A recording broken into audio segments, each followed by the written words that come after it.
लेना है। संबरासुर नाम का एक दैत्य है।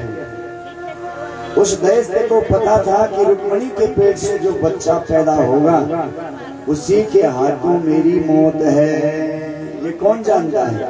संबरासुर। रुक्मिणी ने प्रद्युम्न को जन्म दिया। अभी केवल सूतिका ग्रामाचा प्रद्युम्न 5 दिन हुए सूतिका ग्राम में थे। उसी समय में संबरासुर नाम का दैत्य आया और चुपके से उस प्रद्युम्न को उठा करके ऊंचे आसमान में ले गया। क्यों? बोले इस बच्चे के हाथ जब ये बड़ा होगा मेरी मौत है, इसलिए मैं इस बच्चे को ही मार दूं तो मेरी मौत आएगी। कि मृत्युर्जन्मवतां वीरः देहेना सह जायते हत्यवाप्त सदान्ते वा मृत्युर्वे प्राणिनां ध्रुवः। आज हुई 10 दिन का बाद, 100 दिन का बाद, 3 साल, 10 साल, 15 साल, 80 साल, एक ना एक दिन सभी लोग मरना तो पड़ेगा साहब। ऐसी कोई दवा नहीं बनी कि जो मरना ना पड़ेगा। चाहे संत हो, चाहे फकीर हो, चाहे ज्ञानी हो, चाहे महात्मा हो, सामान्य गृहस्थी हो, चाहे भिखारी क्यों नहीं है, कि आया है सो जाएगा। राजा रंक फकीर हर कोई सिंहासन चढ़ चले तो जंजीर। आपका हाथ जेल आएगे जो सृष्टि में उसने जाना है। आपके हाथ में है कि आप बंधन में जाना चाहते हो या सिंहासन पर बैठ करके भगवान के धाम जाना चाहते हो। आपके हाथ में है, आप जो चाहो वो हो सकता है। जंजीर में बंद के मतलब जिंदगी भर ये काम धंधा का चक्कर में समय निकाली, कभी भगवान को स्मरण नहीं करी, कभी कथा नहीं सुनी, कभी कभी सेवा नहीं करी, ऐसे ही पूरा जीवन निकल गया। बोले यहाँ कुछ खेती पुंगड़ी घास, अरे चल गए दादाजी बड़दादाजी खेत पुंगड़ी का चक्करों में। खेती करना बहुत जरूरी है, बिना अन्न के जीवन नहीं। नौकरी करना बहुत जरूरी है, बिना धन के जीवन चलेगा नहीं। आज कोई पूजा पाठ यज्ञ अनुष्ठान हम करता तो बिना पैसे का होता नहीं। इसलिए धन जरूरी है पर धन ही सब कुछ नहीं है। खेती जरूरी है पर खेती ही सब कुछ नहीं है। ये पुंगड़ल नहीं जान डगड़वा, ये गेहूं की खेती नहीं जान डगड़वा, ये चावल की खेती नहीं जान। ये जब तक तब तक चावल भी जरूरी है, गेहूं भी जरूरी है। पर ये की जब तुम पुंगड़ा तैयार कर दिया कि भाई अब क्या बुतने की बात है? अब कोदल अब तुम लग गया कि भर खाएगे, जल्दी जल्दी पुंगड़ा साफ करा भाई हॉल बोला पहले डो पे भोला धुआं निकलला गारा बिरोला। ये पुंगड़ो ढंग से शुद्ध बनोला, अच्छो बनोला, फिर ये मुकुतला अच्छी फसल होली बस। एक है खेती जब तुम तैयारी करना चाह उन उखा की खेती की भी तैयारी करा, लेकिन वो जाके भी फिर कटन से एक भी घास काटी और वो अपने पुण्य कटने, वो पुण्य के प्रताप से आपने यहाँ खेती की, अपने बच्चों के पास परिवार के पास गाँव का अच्छा काम में अपना साथ दे। अब उठा की खेती की भी दगड़ी तैयारी करें, अलग से समय नहीं मिल रहे। लोग सोचते हैं बुढ़ापा में करो, बुढ़ा हुए के करो। अरे कब करेल बुढ़िया में जब तेरे टांग जवाब दे देली तो मूड बन लिया तक नहीं आ सके कथा सुनने को। यार कमर जवाब दे डालो, बैठ नहीं सके तो कथा सुनने की। आंख तेरा देख नहीं सकला, दांत तेरा चली जाला, मुख बैठे राम निकल तक काम निकल। जब तक दांत चल तब तक स्वर ठीक निकल दो, जब दांत निकल जाए तो स्वर भी कभी राम बोले तक काम निकल के। लेकिन जिंदगी भर काम करी चलो बस भी काम याद आलू मन्ना का समय में हुई। इसलिए याद रखे साहब आया है सो जाएगा। जान अपनी जिम्मेवारी निभाओ, स्त्री चाहता अपनी जिम्मेवारी निभावा, पुरुष चाहता तुम अपनी जिम्मेवारी निभावा। बच्चा चाह तुम्हारी पढ़े के काम पढ़े में ध्यान न लगा, व्यर्थ चीजों में ध्यान न लगा, कह करोड़ के कनोचा व्यसनों में चल गया, वो तगड़ा न करा। बच्चा लोग विशेष करके हमारे गाँव का, हमारे क्षेत्र का, लेकिन हमारे गढ़वाल में सबसे ज्यादा व्यसन पढ़ना चाहिए। आज व्यसन में छोटा छोटा बच्चा जाना चाहता, क्या भविष्य होने बच्चों को सुल्प बोले व्यास भगवान की। क्या बच्चों को जीवन बोलो, हमारे छोटा छोटा बच्चा नशा में व्यस्त रहेगी, कैसे जीवन जिएंगे यार। इनका छोटा छोटा पहले पंजाब को बोलते थे उड़ता पंजाब, नशा में पूरी बर्बादी हो गई। आज वही स्थिति हमारे गढ़वाल की रही, भयंकर छोटा छोटा भी हम पीछे पौड़ी में देखा था, वो भी देखते खुशबू चल नहीं बस क्लास, अरे मेरे लिए खुशबू क्या चल नहीं भाई, कौन है हमारा कमरा ऊपर था नीचे पता चल रहा है, सब लगे क्यों पी रहे हो, बोले शिव जी ने पिया। ये पागल, शिव जी कोई भांग पीता है? शिव जी ने कोई भांग नहीं पी, और शिव जी अगर भांग पीता साहब तो राम कथा कैसे लिखता, अगर वो शंकर भांग पीता तो इस सृष्टि का प्रलय कैसे करता। हमारा शंकर का नाम लेके तुम गलत काम मत करो साहब, नहीं तो यहाँ भी ठिकाना नहीं मिलेगा, वहां भी ठिकाना नहीं मिलेगा। जो बड़ा चला पहली बड़ी समझ बात अलग है, अब जीवन निकल गया, छोड़ो उनको छोड़ो। पर जो हमारे भविष्य के बच्चा, उन बच्चों से जो भी जगदीश कर भक्त प्रार्थना च मेरी, तुम छोड़ सकते कोई चीज नहीं चाहे जे हम छोड़ नहीं सकते कभी। ये गौ मां हम तभी थोड़ी सी कोई गलत आदत लगे छे, प्रार्थना भगवान से की, आज खुले मन से कहता हूँ साहब, ईश्वर के पास कोई चीज ऐसी नहीं है। मेरे पिताजी तुम्हारे सामने बैठा, तुम देख के बोल पहले गौ मां, आज उनको देखो, कोई चीज संभव नहीं। बचपन में अगर तुमने छोड़ी तो फिर तुम कभी नहीं छोड़ सकना, फिर जीवन तुम्हारा बर्बाद हो जाएगा।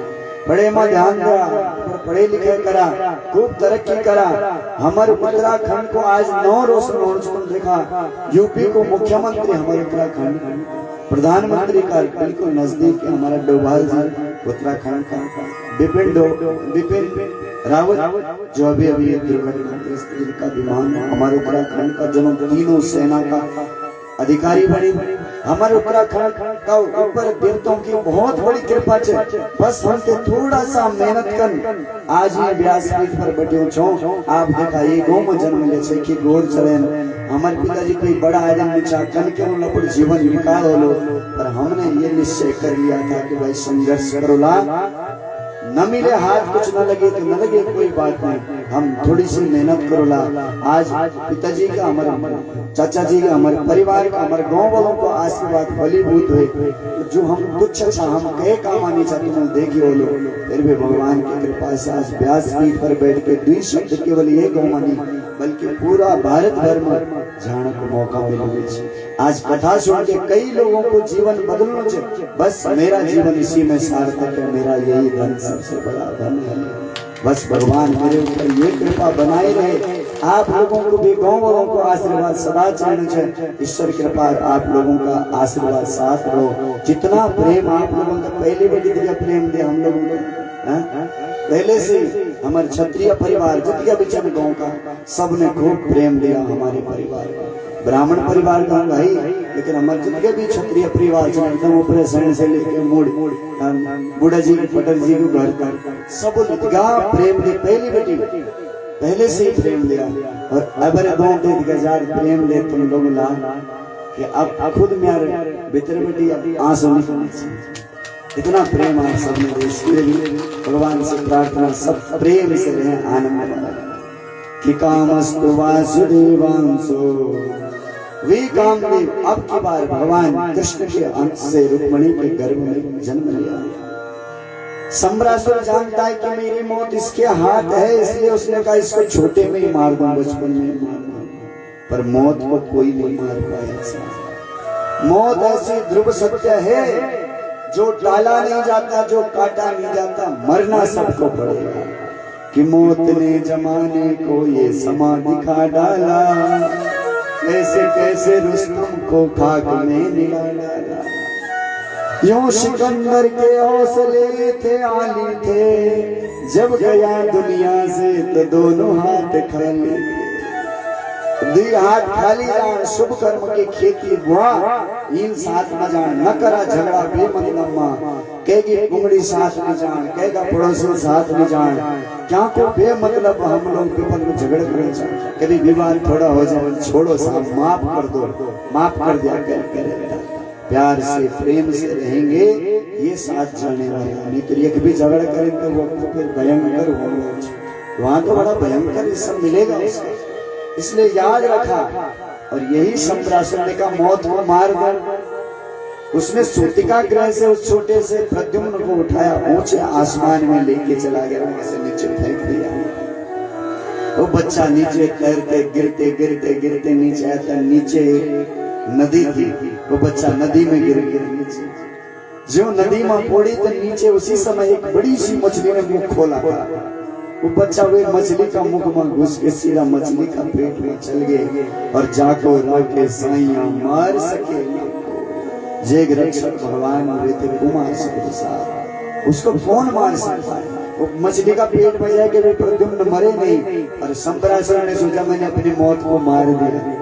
वो तो घर जाके मस्त चद्दर के से गया कि मन नहीं, पर तुलसी जैसी भवितव्यता तैसी बनी सहाय। आपने आवई ताहि पही ताहि तहां ले जा।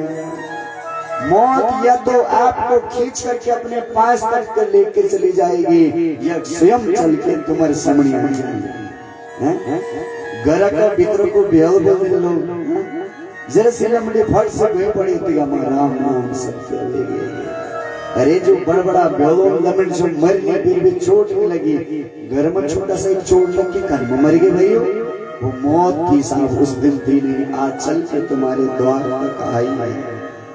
हर कोई चाहता है मरे नहीं, वैसे भी शंबरासुर नहीं चाहता, पर वे की मौत में मछली का पेट में घुस गए। अचानक क्या हुआ कि वे दिन माछ पकड़ो कैसा, उन्होंने जाल फेंका और उस जाल में वो बड़ी मछली भी वे फंस गई। जब मछली फंसी उसमें तो मछुआरों ने कहा आज तक तो कभी तो बड़ी मछली नहीं फंसी, आज पहली बार फंसी, क्या करें इस मछली का? बोले इस मछली को जो हमारे यहाँ के राजा हैं उनको देना चाहिए। मछली निकाला और राजा को भेंट कर दी। तो राजा कौन है? वही शंबरासुर तो राजा है, जिसने उसको फेंक दिया। बोले साहब बड़ी मछली फंसी, आपको भेंट में दे देते। बोले ठीक है, हमारी रसोई में भेजो। रसोई में वो मछली गई, रसोईया ने मछली का पेट जब फाड़ा तो उसके पेट से जिंदा ही प्रद्युम्न बाहर निकला। अरे सबने कहा एक मछली के पेट से बच्चा कैसे पैदा हो गया भाई? ऐसा कहते हैं, इसको राजा को गिफ्ट देते हैं। कौन है राजा?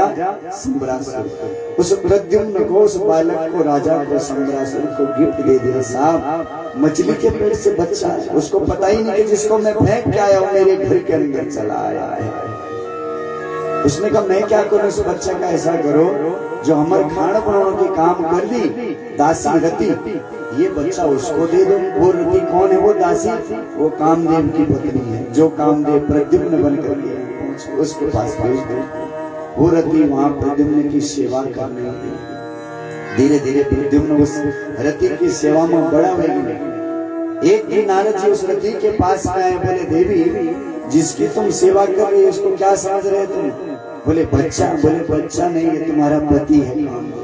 अच्छा? बोले हाँ। ये जो शंबरासुर है ये तुम्हारे पति को मारने के लिए पानी के अंदर इसने फेंक दिया था, पर वो तो भगवान की कृपा थी, जिंदा आपके पास में आ गया। तुम योगिनी हो, हर शक्ति जानते हो, योग माया को जानते हो, अस्त्र शस्त्र विद्या जानते हो, अपने पति को सिखाओ और इस शंबरासुर को मरवाओ। रति ने वही किया, सारी विद्याएं सिखा दी अंदर ही अंदर प्रद्युम्न को। और प्रद्युम्न ने फिर ललकारा है शंबरासुर को। शंबरासुर के साथ में भयंकर युद्ध हुआ और उस युद्ध में प्रद्युम्न ने शंबरासुर को मार दिया। बोलो बाल मुकुंद भगवान। और फिर अपने पत्नी रति के साथ में चले आए द्वारका।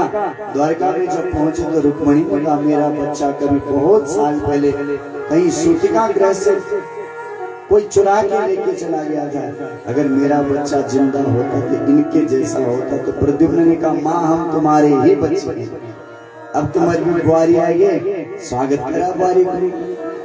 प्रद्युम्न भी तो पत्नी को लेकर के आ रहे, रति को लेकर आ रहे, स्वागत कर। दिव्य दिनचर्या हमारे भगवान की चल रही है। पुण्य स्मृति जिन महात्माओं की में ये यज्ञ हो रहे हैं, विशेष करके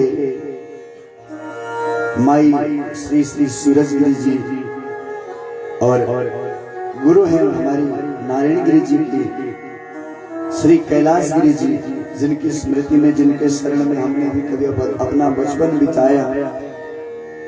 और शायद हो सकता है उनका भी कुछ आशीर्वाद हो, आज होगा उनका आशीर्वाद होगा, वो भी इस कथा में कहीं ना कहीं किसी रूप में उपस्थित होंगे।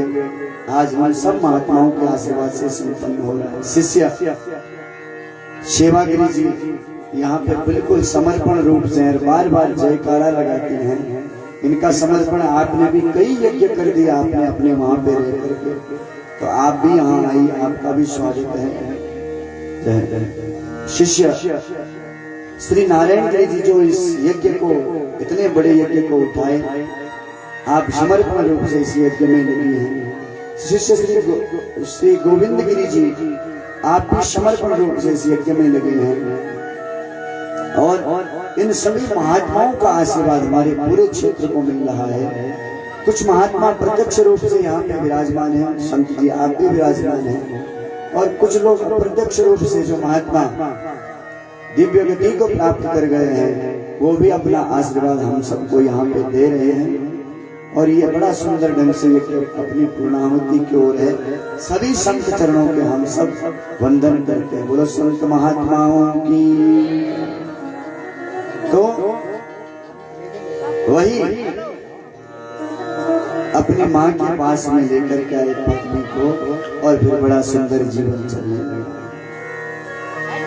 सूत जी शौनकादि ऋषियों से कहते हैं, और श्री सुखदेव स्वामी परीक्षित से कहते हैं, परीक्षित बेटा ध्यान से सुन कि सत्राजित स्वतनया कृष्णाय कृत किल्बिषः शमंतकेन मणिना स्वयं युद्धं दत्तवान्।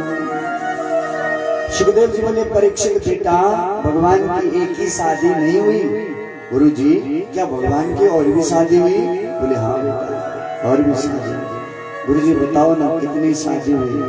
तो भगवान सुखदेव स्वामी परीक्षित से कहते हैं, बेटा ध्यान से सुन, सतराजित की एक बेटी है सत्यभामा, जिसका ब्याह भी भगवान के साथ में हुआ, और इसने मणि भी भगवान को समर्पित कर दी।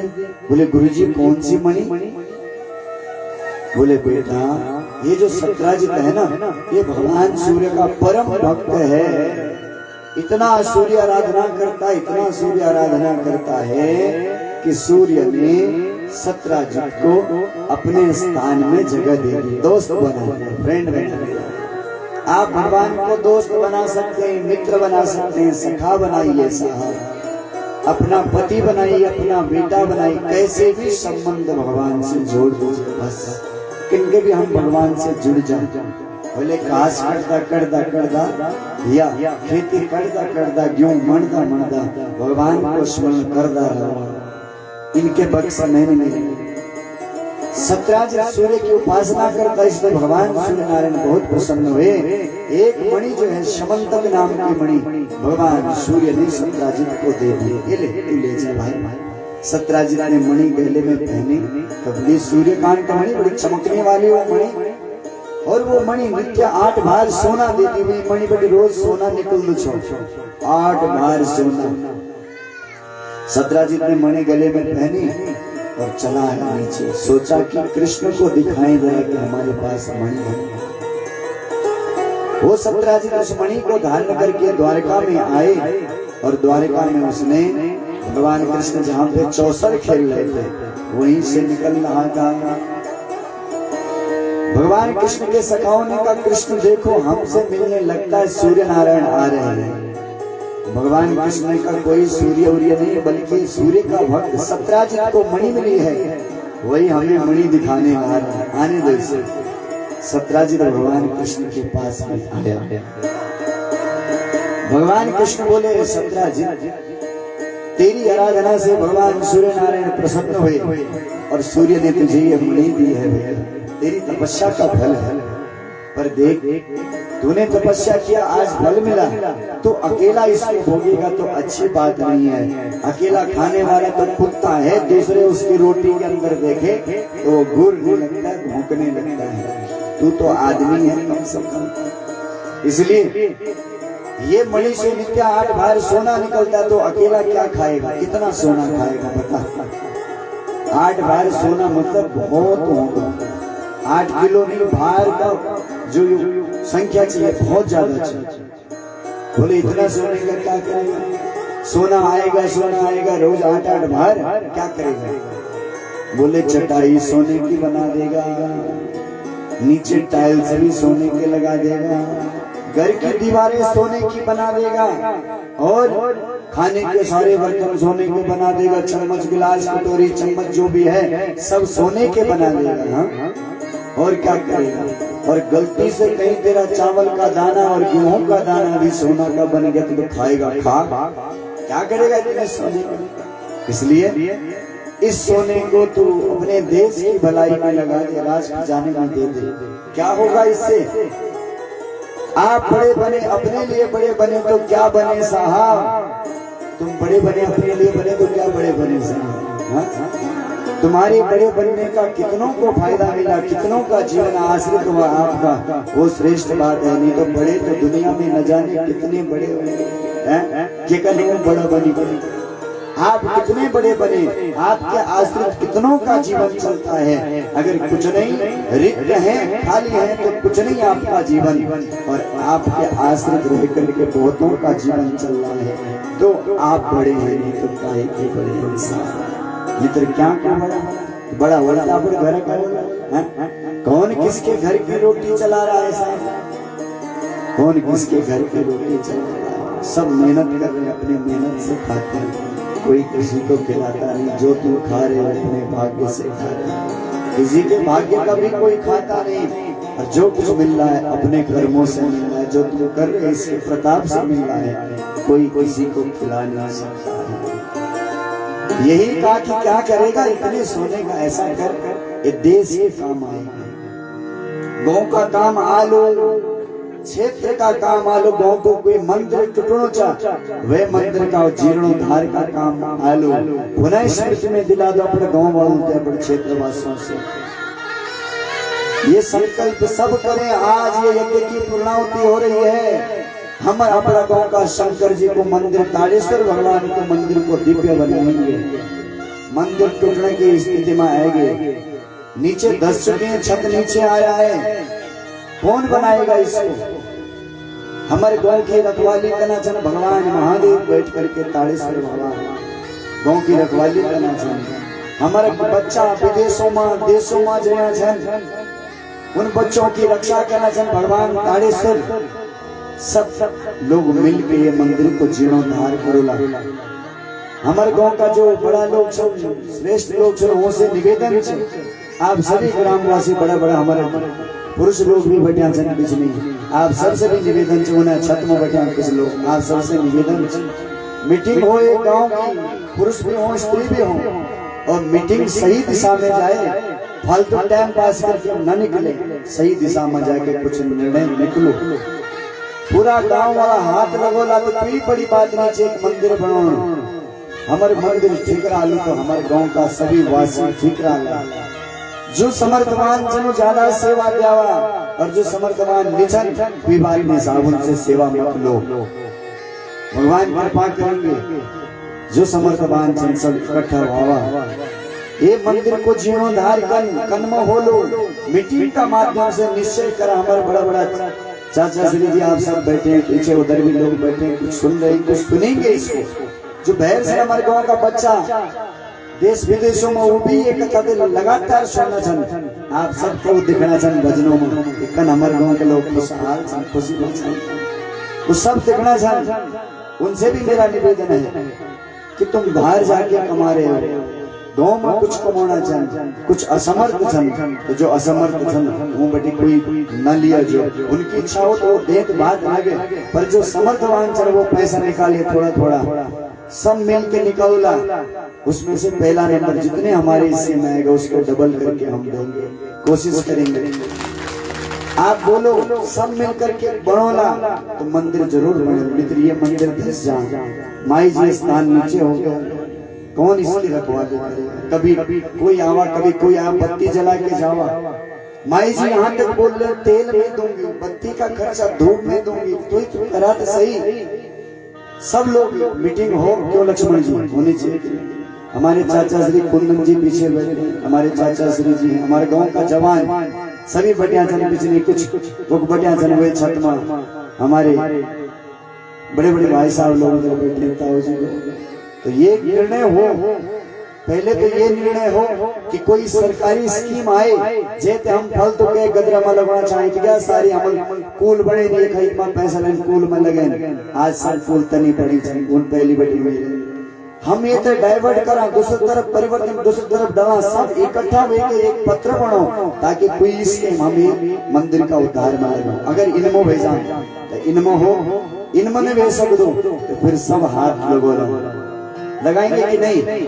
देखा आप हाथ खड़ करना पड़ेगा। स्त्री शक्ति सबसे पहले एक बार जोरदार आप बताए हुए सब लोग हाथ लगोला और मंदिर को उद्धार कर। आप मीटिंग करिए और बाद में बता सब लोग होते हैं तो सब लोग इसमें सहयोग करोला और ये होगा। प्रधान जी क्यों बैठे थे, गाँव वासी में बैठे थे। पहले तो कोई स्कीम यहाँ डाली जाए पर अगर नहीं जाती है तो तब फिर दूसरे उपाय हो।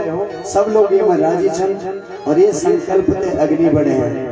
हम फोन करेंगे जो बड़ा लोग जो ग्रुप बने हमारे खागा उन ग्रुपों का माध्यम से हम संपर्क में रोला आप लोगों का। और जब भी जैसे भी होगा तो हमारा पूरा परिवार इसके लिए समर्पण है। जैसे आप लोगों की आज्ञा होगी उसको हम सिरोधारी करेंगे। आप सब भी अपने परिवारी जनों से ये काम को वास्ता जरूर राजी कराओ।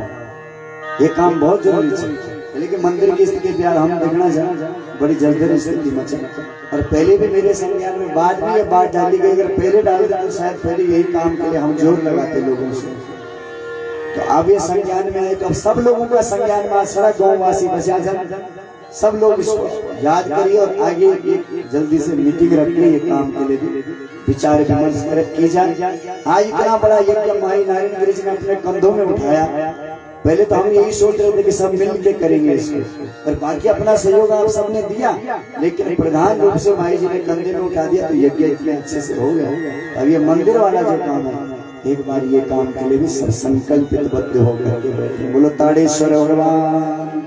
भगवान ताड़ेश्वर खूब कृपा करा। अगर तुम 100 रुपए लगे लिया तो भगवान तुम्हें 1000 रुपए देंगे। पक्का विश्वास के साथ में व्यासपीठ से मैं अपने पूरे विश्वास के साथ बोल सकता हूँ। आपका ये यज्ञ जो 1 रुपया 10 रुपया 100 रुपया 1000 रुपया जितने भी लगे वो डबल करके भगवान आपको देंगे पक्का। बोलो शंकर भगवान। तो बोले भगवान की और भी शादी। उसी में ये सत्राजी का वो मणि गले में लेकर के भगवान से कहने लगा मैं क्यों मणि दूं। भगवान ने कहा दे गांव के काम आएगा क्षेत्र के काम आएगा। गाँव में कई गरीब बच्चा छन जो का बच्चा पढ़ना चाह छन लेकिन वो पैसा नहीं है भैया। तेरी ये मणि से जो सोना निकलेगा उसको बेचेंगे उससे पैसा मिलेगा। असहाय असमर्थ बच्चों की पढ़ाई में इस पैसे को लगाएंगे। सत्राजी ने कहा हम नहीं देंगे मणि हमारी मर्जी। कई होने पागल हैं बहुत होने का बाद भी बोले हम खाएंगे पिएंगे तो पी और मर पर नरक में जाए। सत्राजी ने कहा नहीं देंगे और घर चला गया। भगवान कृष्ण ने कोई बात ये अपने घर में गया और इसने अपनी पत्नी से कहा देवी ये जो मणि है ना मैंने प्राप्त की। मैंने जब किया तब किया मुझे ये मणि सूर्य मिली। आज ये मणि मुझे मिल गई तो कृष्ण कहता है कि ये मणि मुझे दे दे। मुझे देने चाहिए थे कि नहीं देने चाहिए। पत्नी कहने लगी दे भी देती थी तुम्हारा क्या जाता। अपनी रोटी तो चलने दी टाइम और खाना दे भी अंतर जान दो पर ठीक से तुम्हारी क्या है तुम्हारी इच्छा तुम ध्यान से तुम्हारी मर्जी नहीं देती तो तुम्हारी इच्छा तुम दे देते तो अच्छा ही था। ये पत्नी तो अच्छी बोलेगी नहीं माने तो बात अलग है। उसने कहा नहीं दिया हमने कोई बात नहीं। एक दिन क्या हुआ इसका जो छोटा भाई सत्राजित का प्रसेन उसने सोचा भाई को मणि मिली तो मैं भी पहन लो। भाई जी को लोग एक दिन देखो कंधा मत होगी। उसने एक दिन क्या किया वो मणि गले में पहन लिया और वो मणि को लेकर के चला गया जंगल। उसे पता ही नहीं कि इस मणि की कीमत कितनी अद्भुत है। वही मणि को पहन के वो जंगल चला गया। जंगल जब गया तो एक शेर ने देखा कि इसके पास मणि है। उसे लगा कुछ खाने की चीज है। शेर ने उस प्रसेन को जंगल में मार दिया। प्रसेन मर गया। शेर ने मणि देखी तो उसको खाने को उसने पत्थर है फेंक दिया उसने। जब शेर के हाथ में मणि पड़े रीछ ने देखा कि शेर के पास कुछ खाने की चीज। रीछ ने धावा बोला रीछ ने शेर को मार दिया और वो मणि अपने पास खाने की देखा तो खाने की चीज नहीं, उसने सोचा मेरे छोटे छोटे बच्चे हैं रीछ के, उन बच्चों को खिलौने के रूप में इसको दे दूंगा। इसलिए वो जाम्बवान रीछ राज उस मणि को लेकर के अपने गुफा में चला गया। अपने गुफा का अंदर जब वो मणि लेके चला गया तो उसने अपने बच्चों के पास वो मणि दे दी। इधर एक दिन वे गए, 2 दिन वे गए, सत्राजित का भाई प्रसेन जंगल गया था, वापस नहीं आया।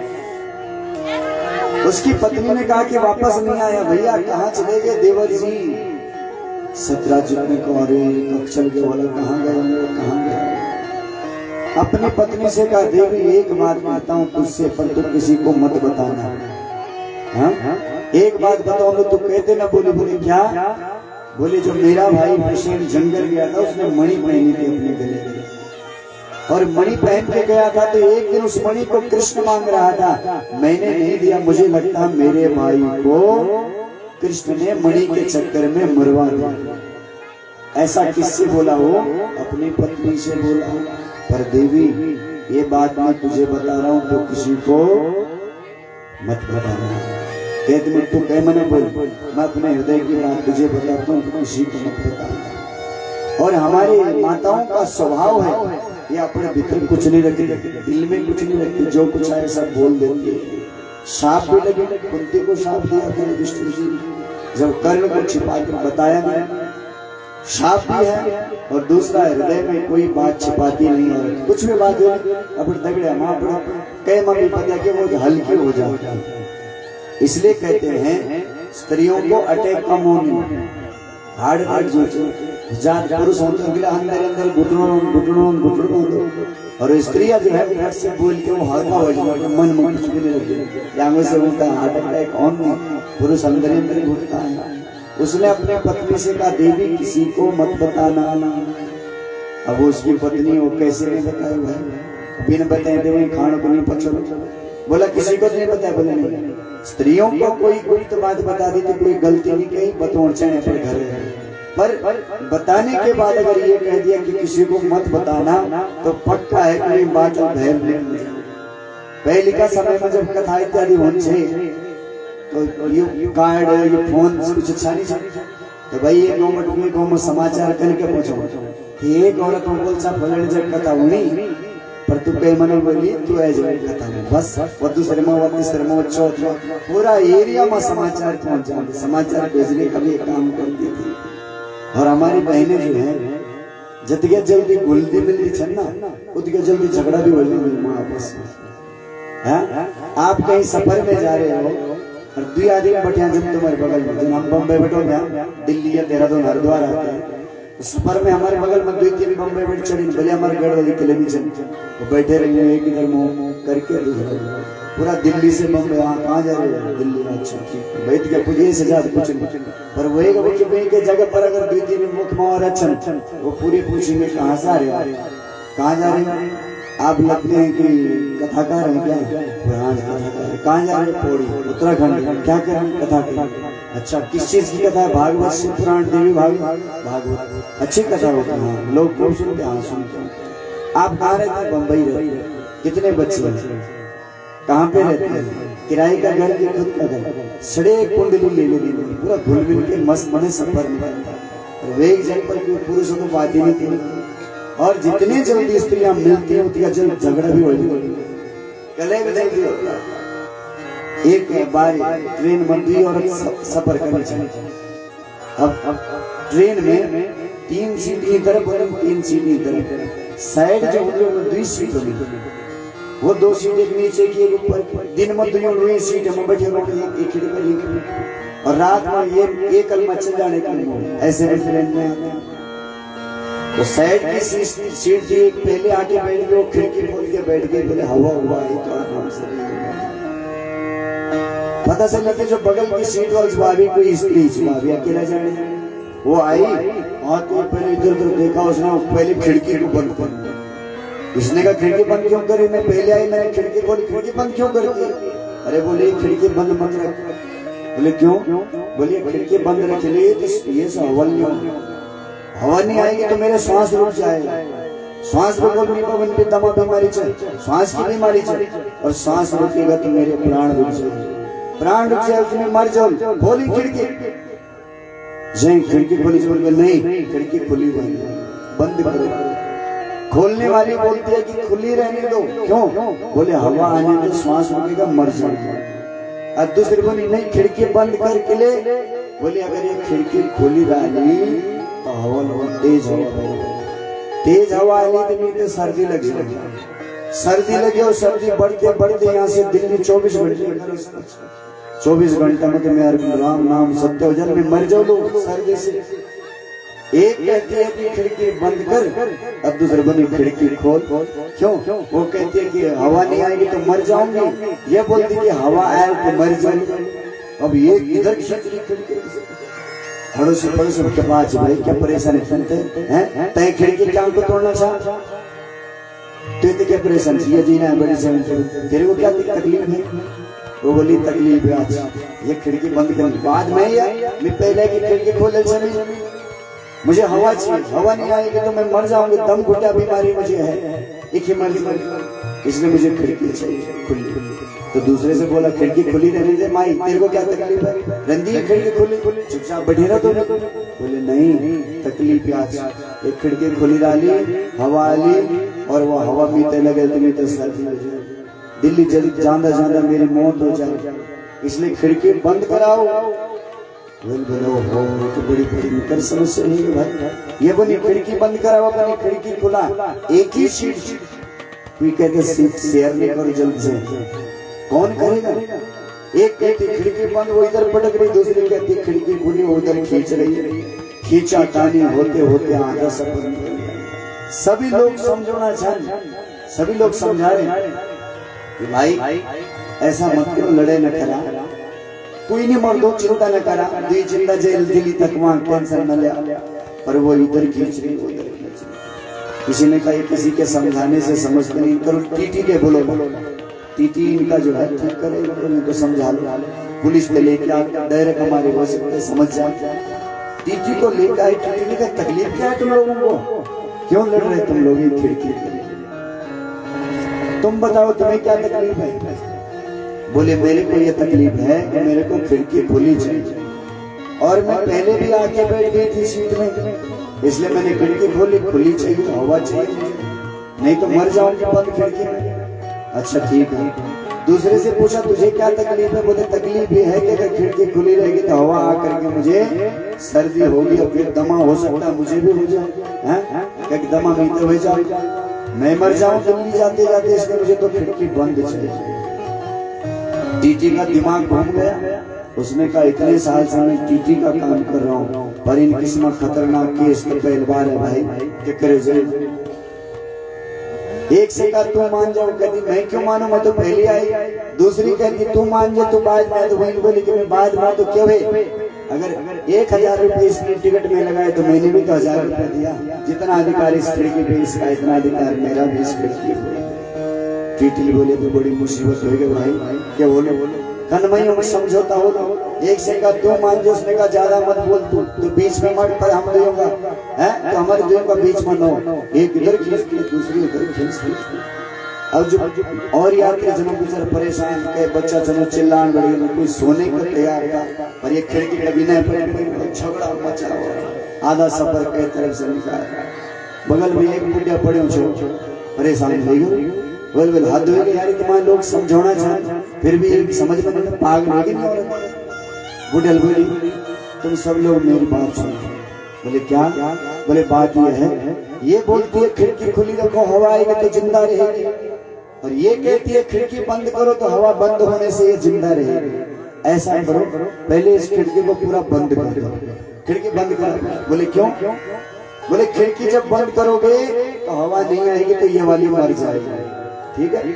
बोले हाँ खिड़की बंद करो, इसको मरने दो। उसके बाद बोले उसके बाद खिड़की पूरी खोल दो, बोले फिर हवा आएगी, और इतनी हवा आएगी कि ये वाली भी मर जाएगी, ये भी मर जाएगी, ये भी मर जाएगी।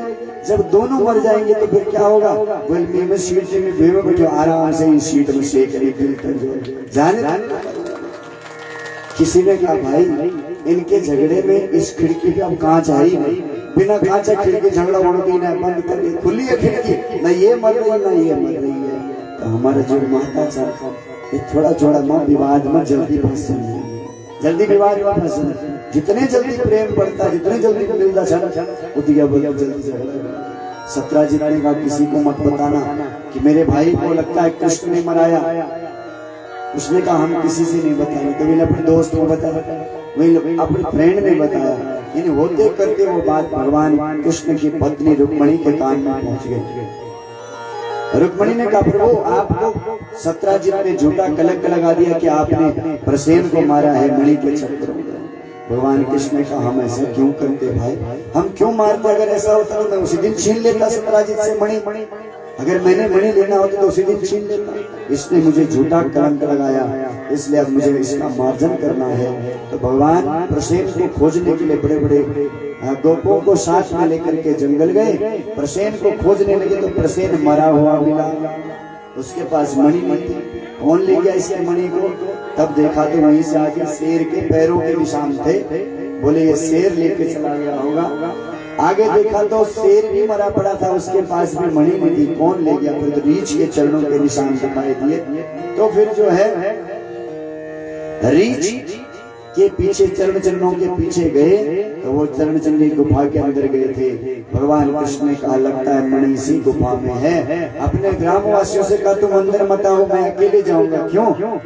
बोले अंदर हो सकता है रीछ हो, वो धावा बोल दे किसी के प्राणों पे बन बैठे, इसलिए अंदर कोई नहीं आएगा, मैं अकेला जाऊंगा।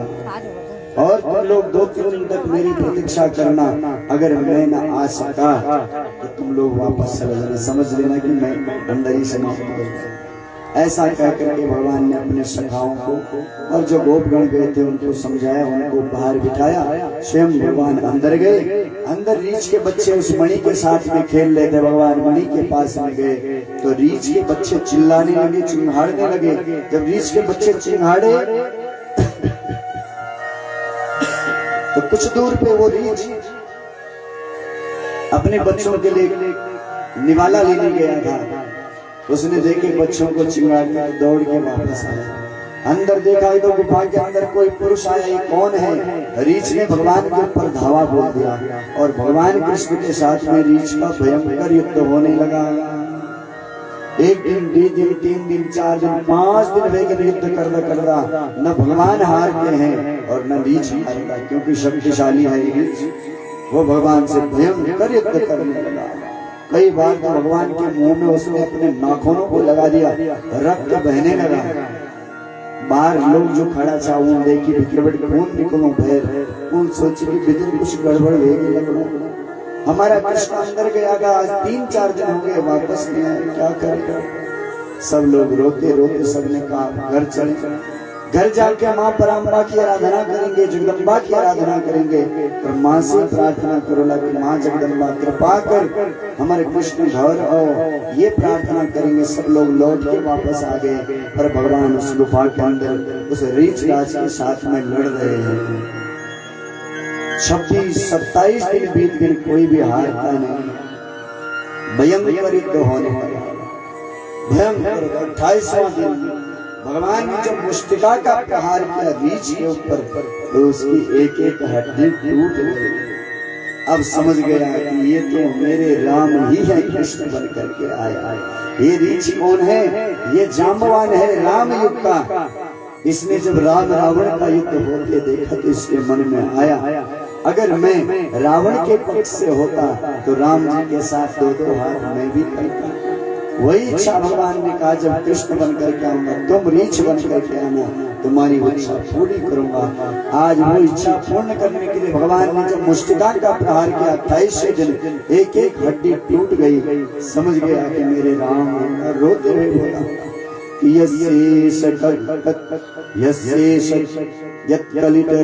कटाक्ष मोक्षे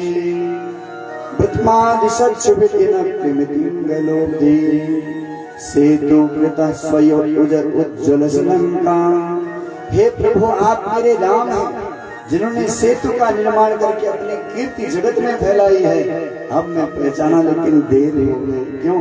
मैंने आपको बहुत मारा, कितनी मुस्तिका तो मैंने आपके मुंह पे मारा। आपके मुखमंडल से प्रभु इतना सुंदर कोमल मुखमंडल, आपका कमल समान, मैंने इसमें नाखून मारे, आपके मुख से खून बह रहा है। मुझ जैसा पापी प्रभु मुझे तो कोई भी गति नहीं मिलेगी, मुझे माफ करना, मैंने मेरे प्रभु को मारा। रोने लगा, भगवान के चरणों में गिर पड़ा।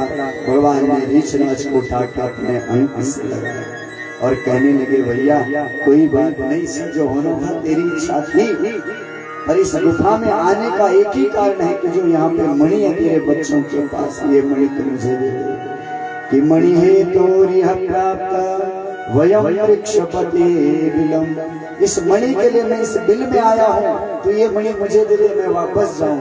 बस मुझे झूठा कलंक लगा, ये मणि देख के मैं कलंक से मुक्त हो जाऊं। रीछ रोने लगा, कहने लगा, प्रभु आज ऐसे दिन आए कि मेरे पास भेंट के लिए आपके लिए कुछ भी नहीं है, मैं आपको क्या भेंट दूं। जय का जीवन में भगवान कृपा कर देनो, खूब अच्छा कामों में लगो तो अच्छी बात लगता भी है कि भगवान ने दिया अच्छा काम, पर कोई गरीब हो तो समर्थ हो दो वे तेन लग जन्नी सेठ करो चाह जन्नी दान देना चाहिए, भगवान मैं तभी देन करनी भी थोड़ा कर दो, ऐसा लगता है मन में। रीछराज की आंखों में आंसू आ गए। आज तो ऐसे दिन मिले प्रभु, इतने वर्षों के बाद मिले, और इन दिन पर मिलके आज मेरे पास भेंट है, आपके लिए कुछ भी नहीं, मैं क्या दूं आपको। भगवान ने कहा कुछ नहीं चाहिए भैया, तेरा प्रेम मिल गया, इससे बढ़ के अब क्या चाहिए, ये मणि चाहिए, ये मणि मुझे दे दे बस। तब रीछराज रोते रोते बोला, प्रभु एक मणि तो ये है, ये मणि मैं आपको जरूर दूंगा, पर एक मणि मेरे पास नहीं है। मैं बूढ़ा हो गया, मेरी बेटी जाम्बवती जवान हो गई प्रभु, मेरी बेटी के योग्य वर ढूंढने के लिए मैं कहाँ जाऊँ, अब आपसे बढ़कर के कौन हो सकता है।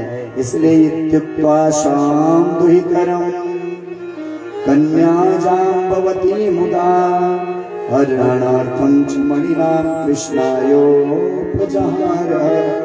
इसलिए प्रभु आपकी मणि के साथ मेरी बेटी मणि जाम्बवती, ये भी मैं आपको समर्पित करता हूँ। जाम्बवती का हाथ रीछराज ने भगवान के हाथ में दिया और बेटी को विदा किया बड़े भाव और श्रद्धा के साथ। जाम्बवती को लेकर, उस मणि को लेकर के भगवान वापस आए, और रुक्मणी ने देखा एक और आ गई, अभी तो देवराय क्या बोलते हैं उसको, एक और आ गई, चलो स्वागत है आपका भी। भगवान ने कहा सत्राजित को बुलाओ, पहले झूठा कलंक लगाया, उसकी मणि उसको देना है। मणि का लेके जा तो अपने घर चल, झूठा कलंक लगाया मुझे। सत्राजित चिंतित हुआ, क्या क्या मैंने भगवान को झूठा कलंक लगाया, अब क्या करूं। तो सत्राजित को जब मणि दी, सत्राजित ने कहा एक मणि मेरे पास भी है, क्यों नहीं अपनी बेटी सत्यभामा इस मणि के साथ भगवान को समर्पण कर दूं। इसलिए उसने सत्यभामा को मणि के साथ भगवान के साथ ब्याह दिया। भगवान कृष्ण की 3 शादियों की, बोलो कृष्ण कन्हैया लाल। सत्यभामा को लेकर भगवान आए, लेकिन मणि नहीं ली भगवान ने, उसी को वापस दे दे, तेरी मणि तू रख, इस मणि के कारण मुझे झूठा कलंक लगा, इस मणि की सेवा तू करेगा और इससे जो सोना निकलेगा अब वो राज खजाने में जाएगा, ऐसा भगवान ने कहा। बाद में अक्रूर कृतवर्मा और सतधन्वा ने उस मणि को चुरा लिया और सत्राजित को रात में मार दिया। सत्यभामा भगवान के पास जाती है कि मेरे पिता को मार दिया। भगवान कृष्ण रोड पर गिनती में ससुर जी ने मार दिया। भगवान बलदाऊ के साथ आए और कृतवर्मा सतधन्वा को भगवान ने शिक्षा देना उद्धार किया। अक्रूर जी मणि को लेकर के काशी भाग गए थे बनारस, क्यों बोले मणि मेरे पास है, भगवान मुझे भी नहीं छोड़ेंगे। पर भगवान ने अक्रूर जी को बुलाया, उनका स्वागत किया, बोले काका तुमने गलत काम किया, इसलिए इसका आपको एक दंड है कि आप इस मणि की सेवा करेंगे और इस मणि से जो सोना निकलेगा वह आपको राज खजाने में देना पड़ेगा। एक दिन भगवान कृष्ण इंद्रप्रस्थ आए थे पांडवों से मिलने के लिए। संध्या के समय में अर्जुन के साथ यमुना के तट पे घूम रहे थे। वहीं यमुना के तट पे एक स्त्री बैठ करके तपस्या कर रही थी। अर्जुन से कहा, अर्जुन पूछो ये कौन है देवी, किसको प्राप्त करना चाहती है, जरा पूछो तो सही। अर्जुन आए, पूछा देवी आप कौन है, किसके लिए तपस्या कर रही हैं। वो स्त्री बोली कि अहम देवस्य सवितुर अहम देवस्य सवितुर दुहिता पतिमिच्छति विष्णु वरेण्यं वरदः तपः परममास्तिकः। बोले मैं भगवान विष्णु को पति के रूप में पाना चाहती हूँ, इसलिए तप कर रही हूँ। अर्जुन ने कहा देखो विष्णु सामने रथ में बैठा है, कृष्ण बन करके आया है, आप जाइए उनके पास। उस कालिंदी को लेकर के अर्जुन आए। भगवान ने कालिंदी का भी पानी ग्रहण किया। कितनी शादी होगी भगवान का, सुनना चाहता गहन नहीं देता 16,100 वापस गिनती शुरू करो, फिर 8 दिन और ज्यादा। तो कालिंदी के साथ में भगवान ने ब्याह किया। विंद और अरविंद की बहन है मित्रवृंदा के साथ में भी भगवान का ब्याह। नग्न देश के राजा की बेटी है नागनी, 7 बैल कोई नाच नहीं सकते। बोले जो इनको नाचेगा वो हमारी बेटी का नाथ बनेगा। तो भगवान ने उनको नाथा और नागनी के साथ में भी भगवान का ब्याह हुआ। भगवान कृष्ण की हुआ है शुद्ध कीर्ति, उसकी बेटी है भद्रा, उसके साथ में भगवान का ब्याह हुआ। और लक्ष्मणा के साथ में भी भगवान का ब्याह हुआ। कितने सारी हुई भगवान की, 3 8 हुई, अष्टपट रानी है भगवान की। आइए 2 मिनट एक भजन का आश्रय और फिर धीरे धीरे सुदामा चरित्र को वर्णन करते करते कथा को हम लोग लगभग 12 बजे के आसपास विश्राम देंगे। प्रार्थना करेंगे भगवान से, तूने हमें बहुत कुछ दिया है, तेरा शुक्रिया है, तेरा शुक्रिया। बोलो कृष्ण कन्हैया लाल की। मुझे तूने मालिक बहुत कुछ दिया है, तेरा शुक्रिया है, तेरा शुक्रिया है। मुझे तूने मालिक बहुत कुछ दिया है, तेरा शुक्रिया है, तेरा शुक्रिया है। मुझे तूने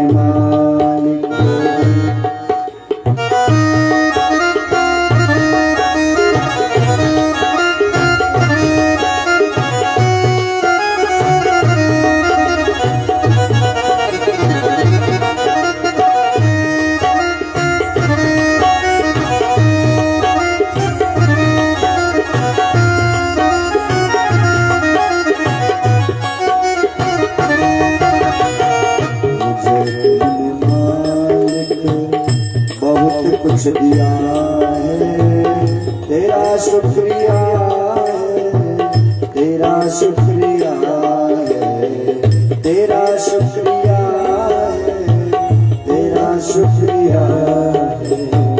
ये जायदाद दी है, ये औलाद दी है, ये जायदाद दी है, ये औलाद दी है।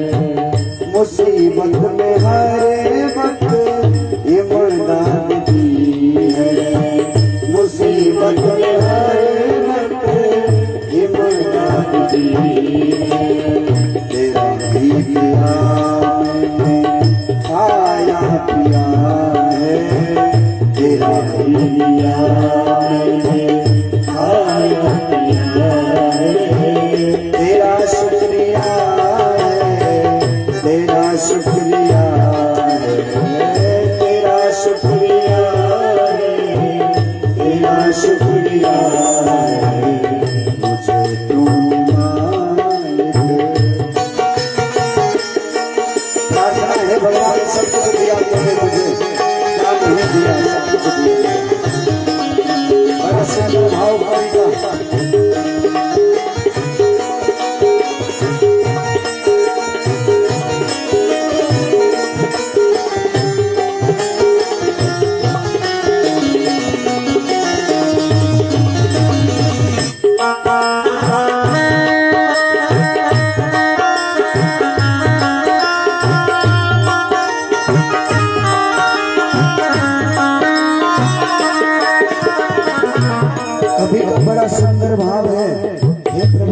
सब कुछ दिया है, न मिलती अगर रहमत तुम्हारी, न मिलती अगर रहमत तुम्हारी, तो क्या थी जमाने में औकात मेरी, तो क्या थी जमाने में औकात मेरी। ये बनना तुम्हीं से है, ये बनना तुम्हीं से है, तुम्हीं से जमाना तेरा शुक्रिया है, तेरा शुक्रिया है। मुझे तूने मालिक बहुत कुछ दिया है, तेरा शुक्रिया है, तेरा शुक्रिया है। हरि हरि शुक्रिया करो भगवान का, धन्यवाद करो भगवान का।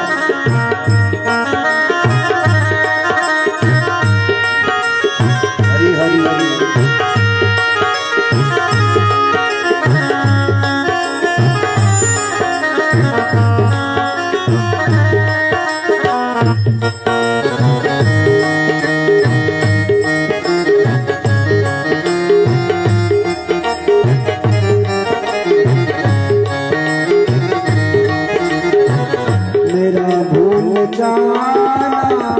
तेरा ना भुलाना, मेरा भूल जाना तेरा ना भुलाना।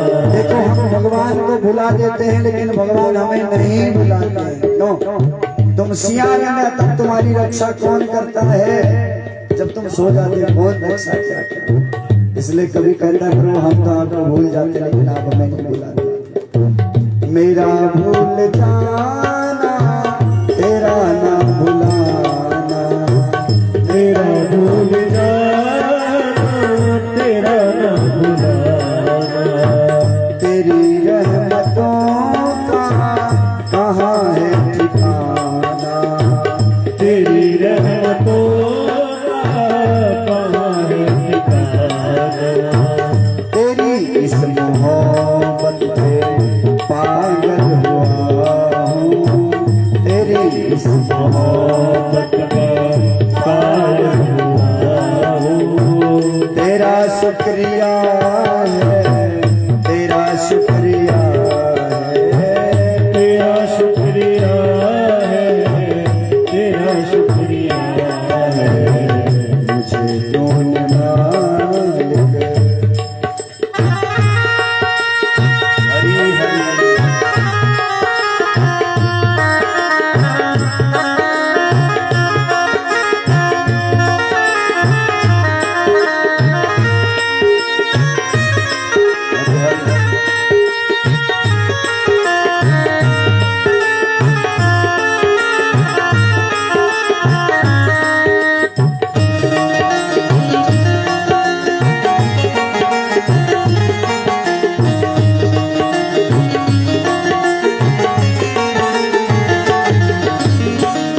मेरा ही नहीं तो सबका है दाता, मेरा ही नहीं तो सबका है दाता। सभी को सभी कुछ देता दिलाता, सभी को सब कुछ देता दिलाता। जो खाली था दामन, जो खाली तूने भर दिया है, तेरा शुक्रिया है, तेरा शुक्रिया है, तेरा शुक्रिया है, तेरा शुक्रिया है। हरि हरि हे मनोहर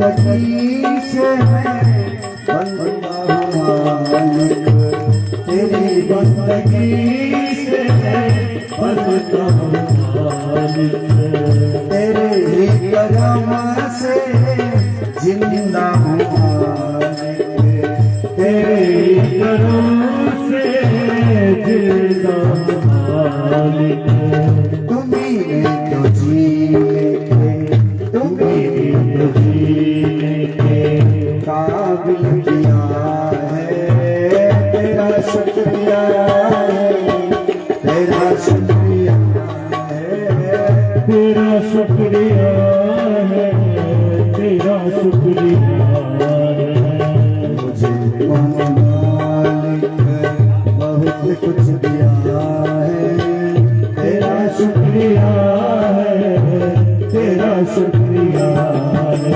तेरा शुक्रिया है, तेरा शुक्रिया है, तेरा शुक्रिया है, तेरा शुक्रिया है, तेरा शुक्रिया है, तेरा शुक्रिया है। कृष्ण कन्हैया लाल की जय, द्वारिकाधीश भगवान जय।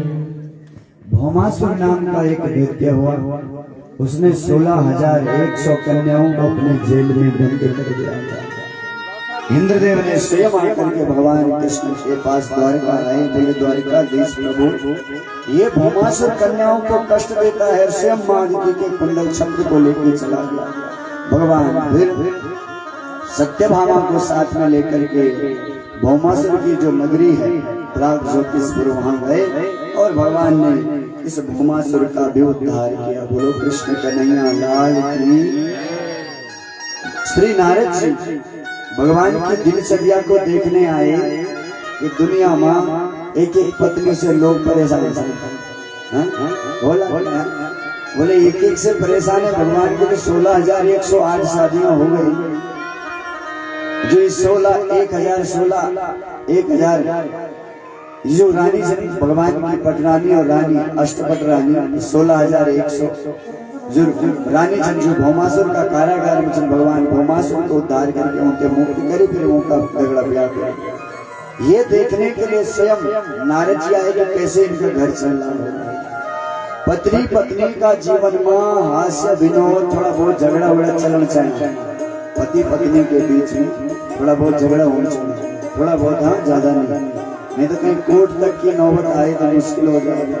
और आज सबसे ज्यादा घटना घटने से 1-2 साल पे ठीक दो ये बात फिर कोर्ट पहुंच जाता है। इसलिए ऐसा न हो, थोड़ा बहुत झगड़ा हो। क्यों? क्योंकि बोले थोड़ी दूरी होगी तो प्रेम बढ़ेगा और इतना ज्यादा नहीं कि कहीं मुसीबत में फंस जाए।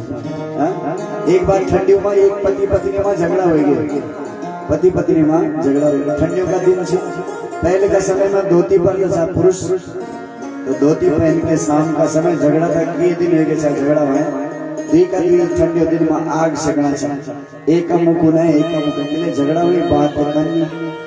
एक नाम आग तपना दूसरे वही कुछ वक्त वो लड़का न हो के बाबा की जाल तो जाल हमारे के जानो कल खानो खाने तो खा नहीं खाने तो कभी ना खाना तो कोई खानो दे जाए तो ठीक नहीं भी जाओ तो फर्क पड़ना हम उनका भी रह जाएगा। वो ना को मुख फर्क के बोली यही ना का झगड़ा चलना। अच्छा मैं कह रही कि आग की चिनगरी खट से कहना खड़ा थी और वो पति देव की धोती वहां पड़ गई। चिनगरी वो चिनगरी जब धोती वहां पड़ी तो धीरे धीरे वो आग बढ़ने लगी। आग धीरे धीरे वो बड़ा गोला बनाने लगी। पहले छोटी चिनगरी से पर वो आग एक गोला का रूप में आएगी, बड़ी बड़ी। अब पत्नी ने देख लिया कि पति के तो धोती में आग लग गई, पर बोल नहीं चले कि दुइयों का बीच में झगड़ा हुआ। और झगड़ा पहले इन्होंने कह पहले ही बोला था ठीक से मिलते नहीं बोले चाहे कुछ भी बोले नहीं बोले। 10-15 मिनट हुए तो वह आग धीरे धीरे बॉर्डर क्रॉस कर बैठ गया, आगे बढ़ने लगे। अब धोती ज्यादा फूट जाएगी, पति को पता ही नहीं। मस्त आग करने लगी, बास होनी चाहिए चटके कपड़ा फूटने। अब पत्नी देख रही लेकिन उसे पता, उसको पता है कि जल सकता है और पति को पता ही नहीं मेरी धोती जल रही है। मस्त आग से धीरे धीरे वो आग आगे बढ़ती चली गई। आधा धोती 50% चल गई। ओहो, उसने कहा ये तो कट जा कपड़ा उपड़ा फूकने से। पत्नी उधर से बोली किसी की धोती जले तो जले, हमको क्या लेना। एक धोती फूके तो फिर हमको, तब देखो अरे मेरी तो धोती जली है। अरे ऐसा भी झगड़ा नहीं हो कि पति की धोती पूरी जल जाए, ऐसा जीवन में अपनी विपत्ति आ जाए, संकट आ जाए, ऐसा झगड़ा नहीं, बल्कि हास्य और विनोद जीवन में होना चाहिए, तब प्रेम बढ़ता है।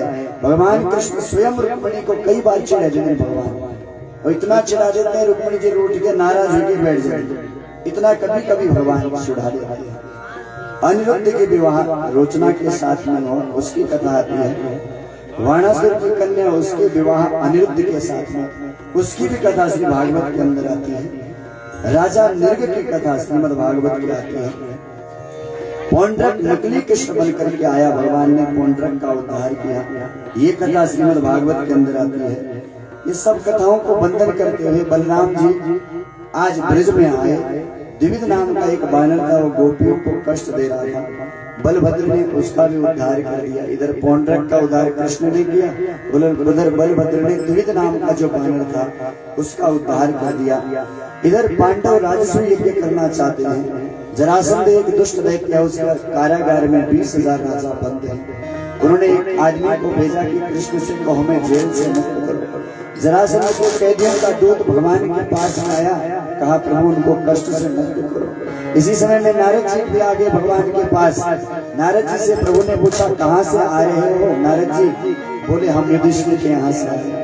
बोले युधिष्ठिर क्या कर रहे हैं आजकल। बोले राजसूय यज्ञ की तैयारी कर रहे हैं प्रभु, वो चाहते हैं कि उस राजसूय यज्ञ में आप आए और आपकी पूजा हो। भगवान कृष्ण ने कहा मैं क्या करूं, कहाँ जाऊं। ये ब्राह्मण आया कि 20,000 राजा जेल में उन्हें मुक्त करने जाना है, और इधर युधिष्ठिर भाव और श्रद्धा के साथ में यज्ञ करना चाहते हैं राजसूय यज्ञ, मुझे कहाँ जाना चाहिए। तो सामने उद्धव बैठे थे कि तुम ही न परम चक्षु, हे उद्धव तुम मेरे नेत्र हो, बताओ मुझे कहाँ जाना चाहिए। राजसूय यज्ञ में जाना चाहिए कि उन राजाओं को जेल से मुक्त कराने जाना चाहिए। उद्धव ने कहा प्रभु आप सब जानते, फिर भी मुझे बढ़ाई दे रहे, तो मैं तो ये कहता हूँ कि आपको राजसूय यज्ञ में जाना चाहिए, वहाँ नहीं जाना चाहिए। बोले क्यों। बोले राजसूय यज्ञ वही कर सकता है जो विश्व विजय करेगा। पांडव जब विश्व विजय करने जाएंगे उसी समय में ये जरासंध भी मारा जाएगा और दोनों काम हो जाएंगे, पांडव भी खुश हो जाएंगे, आपसे बहुत प्रेम करेंगे। तो भगवान इंद्रप्रस्थ आए और युधिष्ठिर ने भगवान का बड़ा दिव्य स्वागत किया। तत्पाद के अवधतम परिचर्यासो, भगवान की दिव्य सेवा। भगवान ने कहा क्या चाहते हो। बोले हम राजसूय यज्ञ चाहते हैं। भगवान ने कहा अपने चारों भाइयों को 4 दिशा में भेज दो, चारों दिशाओं में भेज दो, विश्व विजय के चारों भाई अर्जुन भीम इत्यादि 4 दिशाओं में गए, सबको जीत के आए, लेकिन जरासंध को कोई जीत नहीं पाए। वापस लौट के आए, बोले जरासंध को नहीं जीत पाए। क्यों। बोले जरासंध भगवान की शरण में जो भीम रहेंगे तब जीत सकते हैं। भगवान ने कहा चिंता मत करो हम जाएंगे, अर्जुन हमारे साथ चले और भीम हमारे साथ चले, हम जरासंध का उद्धार करेंगे। तीनों ने एक त्रिदंडी महात्मा का रूप धारण किया और वहां चले गए। कहा जरासंध की राजधानी में। जरासंध को किसी ने कहा कि आपके नगर में 3 महात्मा भिक्षाटन करने आए। जरासंध का बुलाओ द्वार पर, हम तो महात्माओं को बड़ा दानी था जरासंध। तीनों महात्माओं से कहा हम आपको बहुत कुछ देना चाहते हैं, आप क्या चाहते हो। भगवान कृष्ण बोले ये मांगने की बात करता है, अच्छा इससे मांगेंगे। भगवान ने कहा देख जरासंध तू बड़ा दानी है भैया, और तू सब कुछ दे सकता है, लेकिन हमें कुछ ज्यादा नहीं चाहिए। हमें चाहिए युद्धम नो देहि राजेंद्र द्वंद्व से यदि मन्यसे। हे राजन हमें युद्ध दीजिए, हमें युद्ध चाहिए। हम अन्न के कांक्षी नान्यान्य कांक्षी न, हम अन्न की इच्छा से नहीं आए। जरासंध ने कहा कौन है काला काला सा कृष्ण दिख रहा है, और ये कौन है जिसके कांधे में धनुष की जो डोरी है उसका निशान है, भले यज्ञोपवीत पहना है। ये अर्जुन जैसा लग रहा है, ये कौन है। कृष्ण ने कहा ये कौन है, तुम लोग छल करके मेरे पास है, कौन अपना परिचय दो। तब भगवान कृष्ण बोले असो वृकोधर पार्थ तस्य भार्जुनो ययम्। ये देख रहे ये वृकोधर भीम है और ये उसका भाई अर्जुन है। बोले तुम। बोले मैं कृष्ण। बोले चलिए मामा का हत्यारा है तू, तेरे से तो लड़ाई नहीं करनी, तेरे से लड़ाई नहीं करेगा, तू तो डरपोक है, युद्ध के मैदान को छोड़ के भाग गया था, तुझसे तो लड़ना नहीं। और ये अर्जुन कोई योद्धा नहीं, इसको मैं योद्धा नहीं समझता। हाँ, भीमस्तुल्य बलो ममः, ये भीम है, इसके अंदर ताकत है, पर ज्यादा कुछ नहीं। मेरे साथ लड़े मर के ये स्वर्ग जाएगा युद्ध में, तो मेरे साथ लड़े तो 28 दिन तक ये युद्ध सत्यराजित के साथ में चला। 28वें दिन भीम ने कहा प्रभु हाथ जोड़ के हम नहीं लड़ पाएंगे इससे, क्यों? बोले इतना मार दिया कि मैं मारूं इसे, मरता नहीं। तब भगवान ने कहा तो आज युद्ध करना, दृष्टि दर्द मेरे ओर रखना। भगवान एक वृक्ष की ओट में छिप गए, दोनों का युद्ध होने लगा। भगवान ने वृक्ष की डाली को ऐसे पकड़ लिया जो बीच से 2 हिस्सों में थी, ऐसे पकड़ लिया, उनको ऐसे फाड़ दिया। उधर भीम ने भी उसको पकड़ लिया दोनों पैरों को और ऐसे फाड़ दिया। भगवान ने उनको विपरीत दिशा में फेंक दिया। ऐसे भीम ने भी उस सत्यराजित को विपरीत दिशा में फेंक दिया, तो सत्यराजित का उद्धार हो गया। बोलो कृष्ण कन्हैया लाल। ये जरा नाम की राक्षसी का बेटा था, 2 टुकड़ों में था, उसने इसको जोड़ दिया था। बस यही था कि अगर इसको टुकड़ा करके सीधा फेंक दो तो वापस उड़ जाता है। विपरीत दिशा में जब फेंका तो उसका उद्धार हो गया। उसका बेटा सहदेव है, उसको राजा बनाया भगवान ने, और फिर अपने साथ लेकर के इंद्रप्रस्थ आए। पांडवों ने बड़ा दिव्य राजसू यज्ञ किया, पांडवों की कीर्ति सब जगह बढ़ गई। राजसू यज्ञ में सबने कहा अग्र पूजा किसकी होनी चाहिए? इसी सहदेव ने कहा भगवान कृष्ण की होनी चाहिए। शिशुपाल वहीं बैठे कहने लगा पागल, इस गवारी की पूजा करोगे, इसका ना माँ है ना बाप है, गाली देने लगा। सबने कहा हम इस शिशुपाल को मार देंगे। भगवान ने कहा नहीं, इसको भी वरदान 100 पूरी होने दो, अपने आप मर जाएगा। इसकी 100 गालियां देते देते भगवान का चक्र छूटा और शिशुपाल का उद्धार हो गया। बोलो कृष्ण कन्हैया लाल। दंत वक्र शिशुपाल का मित्र वो भी दौड़ता आया तो भगवान ने दंत वक्र का भी उद्धार कर दिया। बोलो कृष्ण कन्हैया लाल। आइए अब सुदामा चरित्र का आश्रय करेंगे और फिर धीरे धीरे कथा को विश्राम की ओर ले जाएंगे। 11:30 बजे। बोलो बालमुकुंद भगवान की। कृष्णस्यासी सखा कश्चित् ब्राह्मणो ब्रह्मवित्तमः विरक्त इंद्रियार्थेषु प्रशांतात्मा जितेंद्रियः। सुखदेव स्वामी परीक्षित से कहते हैं बेटा ध्यान से सुनो, मरने मारने वाली कथा नहीं, अब मैं तुझे भगवान के प्रिय भक्त की कथा सुनाता हूँ जिसका नाम बेटा सुदामा है। कृष्णस्यासी सखा कश्चित्, भगवान का भी कोई मित्र होता है। तुम भगवान के लिए समर्पण करते तो भगवान आपको अपना दोस्त बना देते हैं। जब गुरुकुल में गए थे शांतिपनी के यहाँ, तब सुदामा जी ने गए। एक दिन सुदामा का पैर में भयंकर कांड चुभ गए, कांटा चुभ गया। सुदामा दर्द से कह रहा था, खींचने लगा लेकिन कांटा बाहर नहीं निकलता, अंदर टूट गया। कोई कांड होना बिना नहीं निकल तो अंदर घुस गया। कहा रहा था कृष्ण क्या हुआ भाई, क्या हुआ? मेरे पैर में कांटा चुभ गया, बहुत दर्द हो रहा है। छोटा सा बच्चा गुरुकुल में, गुरुकुल को जीवन बड़ो दिव्य होगा, अभी भी याद आता है गुरुकुल का जीवन। क्या हुआ, कैसे निकाल के पिन पंत कुछ है? भगवान हाथ से निकालने की कोशिश, निकलता नहीं, रोने लगा सुदामा, चीखने लगा भैया बड़ा दर्द हो रहा है। भगवान ने कहा देख से हम मैं निकालता, चिंता हाथ से न निकले। भगवान ने सुदामा के पैर में अपना मुख लगा दिया और दांतों से पकड़ करके उस कांटे को बाहर निकाला। सुदामा ने कहा कृष्ण तूने मुझे विजयी बना दिया। अरे दोस्त तुम मेरा मित्र है, मेरे से दोस्ती करेगा? कृष्ण ने कहा क्यों नहीं भैया, मैं तुझसे दोस्ती करूंगा। पर सुदामा ने कहा नहीं, हाथ तो आप बढ़ाओ प्रभु। कन्हैया ने कहा क्यों नहीं, तुम क्यों नहीं बढ़ा सकते हाथ?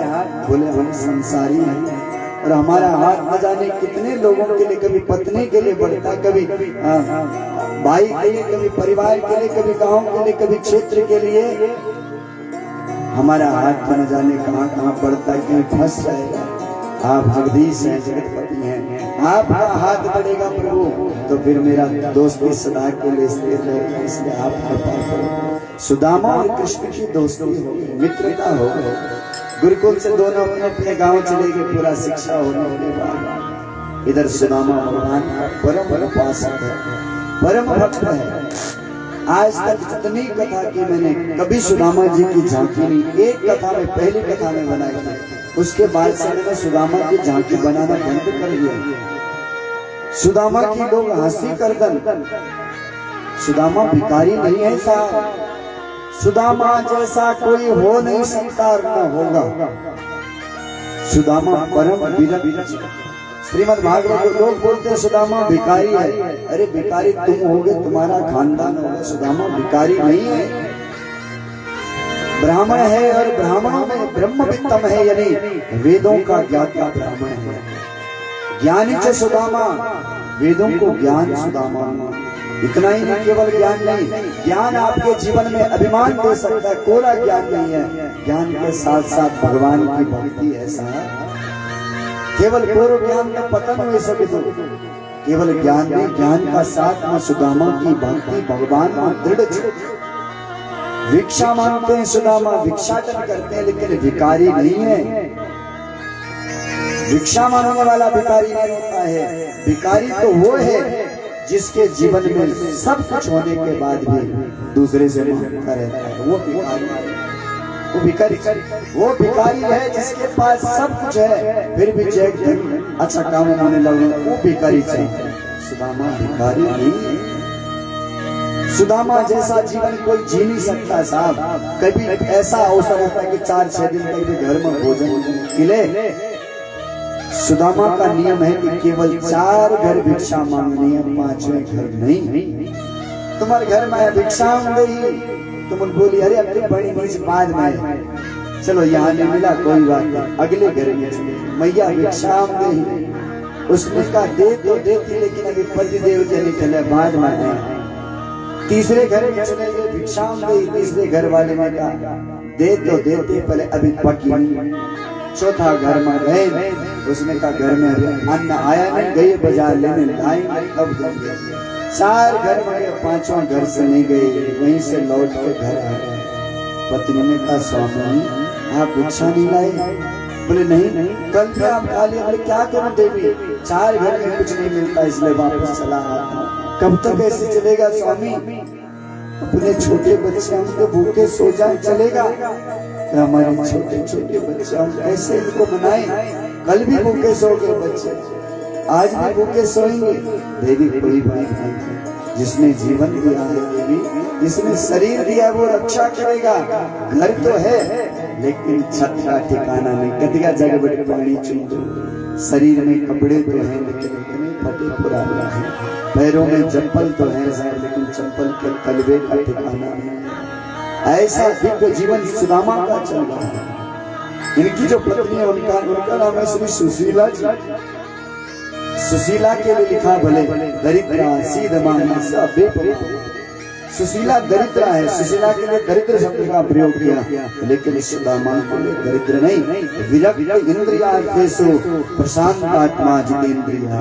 हमारा सुदामा तो जितेंद्रिय है, अपनी इंद्रियों पर विजय प्राप्त कर ली।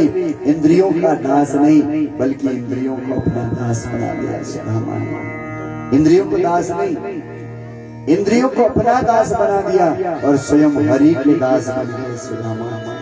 भगवान की नित्य सेवा, नित्य भिक्षाटन जाना, लेकिन मिलता तो ठीक, नहीं मिले तो आज 3 दिन हो गए कुछ मिला नहीं। घर का बर्तन खाली, माँ भूख लगनी कुछ देख, बच्चा बोला शाम को टाइम कुछ नहीं मिला। आज सुशीला बिलख पड़ी है, आज जब बच्चा भूख के मारे तड़प रहा है, क्या दूं किससे मांगू? रोज पर लेके आना, कभी वापस दे नहीं, कैसे जाऊं मांगने, किससे मांगू? आज नहीं जाऊंगा मांगने, जो सो देखा जाओ। बच्चों को किसी तरह से बर्तन धुला के बर्तन का पानी पिला दिया, बेटा सो जाओ। भूख से तो नींद भी नहीं आती ना। बच्चा रात में बार जग के माँ कबर मिलन माँ खाना, बेटा थोड़ा रुक जा, सवेर होली तेरे बाबा बहर जा लो, मांग के भिक्षा लाएंगे फिर मिलेगा। सुबह हो गई फिर भिक्षाटन कर, आज भी रिक्त हाथ आया। ऐसे कब तक चलेगा? घर ठीक नहीं, कोई बात नहीं साहब, तुम्हें भगवान ने घर दी है, छत दी है। इस दुनिया में कई ऐसे लोग हैं जो ठंडी मां टोटल रचन खुला में बैठ के ओढ़नों पे एक कंबल नीचे। सोचिए आप कितने भाग्यशाली हैं कि भगवान ने आपको घर भी दिया है, ओढ़ने के लिए ठंडी में कंबल भी दिया है। पर कई लोग जो ठंडी मां चिपक के मर जाने, उनके पास है नहीं, अभाव में जीवन है। कितनी कृपा है जीवन में भगवान ने, इससे ज्यादा क्या कृपा हो सकती है। आज सुशीला विलक पड़ी है जब एक भिक्षुक द्वार पे आया, भिक्षाम दे माई भिक्षा दे। सुशीला ने घर में देखा तो अन्न का कण क्या दूंगी महात्मा को, रोती रोती बाहर आया, हाथ जोड़ के खड़ी हो गई, महात्मा मेरे घर में आज आपको देने के लिए कुछ भी नहीं, मेरे द्वार से आज महात्मा खाली हाथ जाएगा। बंधुओं तुम्हारे घर में कोई मंगणों को हम भिक्षुक, उसको खाली हाथ मत भेजो, नहीं तो तुम्हारी घर की गृह लक्ष्मी लूट के उसके साथ चली जाएगी। खाली हाथ है कुछ तो दीजिए, नहीं है तो हाथ जोड़। सुशीला मेरे पास कुछ भी नहीं है, मैं क्या दूं आपको। महात्मा ने कहा बेटी कैसी बात करती है, तेरे घर में कुछ नहीं। बोले हाँ, तुझे पता है कि तेरा पति का दोस्त कौन है। बोले पता नहीं। बोले तेरे पति सुदामा का दोस्त द्वारकाधीश भगवान कृष्ण है। अरे क्यों नहीं अपने पति को भेज देते कृष्ण के पास, कुछ मांग के लाएंगे, तेरा घर चलेगा, देख तेरे बच्चे भी खुशहाल रहेंगे। इतना बोल के वो महात्मा चले गए। वो महात्मा कौन थे? वो भगवान कृष्ण ही महात्मा के रूप में है। भगवान जानते हैं कि ये सुदामा मेरे पास तो नहीं आएगा, पर किसी बहाने से इसको अपने पास बुलाना। इतना बोल के वो महात्मा तो चले गए। जब सुदामा खाली हाथ आए तो सुशीला ने कहा एक बात बताओ, तुम्हारे मित्र द्वारकाधीश भगवान कृष्ण है। इतना कहा सुदामा की आंखों से अश्रु छलक पड़ी। हाँ देवी, तुझे किसी ने बताया? सुशीला बोले आज तक तो बताया नहीं मुझे, और आपको अपने दोस्त से मिलना नहीं चाहिए। द्वारकाधीश भगवान राजा हैं, हमारे घर में अन्न का कण नहीं, कई दिन तक बच्चे भूखे रहते हैं। आप जाकर के द्वारकाधीश से कुछ मांग के लाओ ना अपने घर के लिए, घर की स्थिति ठीक होगी, वो आपको कुछ देंगे, हमारा घर चलेगा। सुदामा की आंखें लाल हो गई। सुशीला तो क्या बात करती है, मैं कृष्ण के पास मांगने जाऊंगा। अगर तू मिलने की बात करती तो मैं जरूर जाता, पर मांगने की बात करती मैं नहीं जाऊंगा कृष्ण के पास। क्या नहीं दिया सुशीला उस भगवान ने? शरीर सलामत दिया, तुझ जैसे पत्नी मुझे दे दे। इतने सुंदर 4-5 बच्चे हैं, घर बार है, घर है, ऊपर छत है। देख कई तो बिना छत के जीते हैं, भगवान ने हमें छत दी है। 2 दिन भोजन में मिला तो कोई नहीं मरता। सुशीला बैठ के हम भगवान का भजन करेंगे, भगवान स्वयं कृपा करेंगे, क्योंकि वो कृपालु है, वो दयालु है। इसलिए भगवान का भजन मांगने नहीं जाऊंगा कृष्ण के पास। सुशीला समझ गई है, और नहीं जाएंगे तो भगवान को पता कैसे चलेगा कि इसके जीवन में कितने दुख है। जब तक बताएगा नहीं तो पता कैसे चलेगा। सुशीला ने एक बोले स्वामी कोई बात नहीं, आप मांगने मत जाओ। कौन कहता है मांगने मत जाओ, पर आपके मित्र हैं भगवान द्वारकाधीश कृष्ण। क्या आपको अपने मित्र से मिलना नहीं चाहिए? आपको लगता नहीं कि आपको कृष्ण से मिलना चाहिए? आपको जरूर मिलना चाहिए। भगवान तो श्री सुदामा जी बोले सुशीला देख ठीक है, मैं मिलने जरूर जाऊंगा, लेकिन मांगने नहीं जाऊंगा। सुदामा ने कहा देवी हम जाने की तैयारी कर रहे हैं, तुम भी तैयारी करो। किस चीज की? बोले उसको भेंट भी तो देनी पड़ेगी कुछ। अरे इतने समय के बाद मैं मिलने जा रहा हूँ, सबसे पहले पूछेगा कि तेरी शादी हुई कि नहीं हुई, इतना प्रेम करता है मुझसे, और फिर बोलेगा कि भाभी ने कुछ दिया कि नहीं दिया, इसलिए घर में कुछ है कि नहीं। एक भी अन्न का कण नहीं है साहब घर में, लेकिन फिर भी सुशीला बोली घर में मैंने छिपा के थोड़ा रखा। आप चिंता मत करो, आप तैयारी करो, मैं पोटली बांध के लाती हूँ। घर के अंदर गए, सारे बर्तन तो 3 दिन से खा लिया, घर में एक अन्न का कण नहीं। पीछे के दरवाजे से पीछे निकल गई, एक घर में गई, बहन थोड़ा मिलेगा चावल? क्या करेगी? बोले मेरे पति द्वारका जा रहे हैं, वहाँ लेके जा रहे हैं। बोले रोज तो मांगती, बोले आज दे दो, वहाँ से मेरे पति जरूर लेके आएंगे, मैं फिर लौटा दूंगी। इतना कहा, उसने दे दिया। एक ही मुट्ठी, बोले हाँ एक ही मुट्ठी चाहिए, बाकी ज्यादा नहीं चाहिए। क्यों? बोले थोड़ा दूसरे वाली से।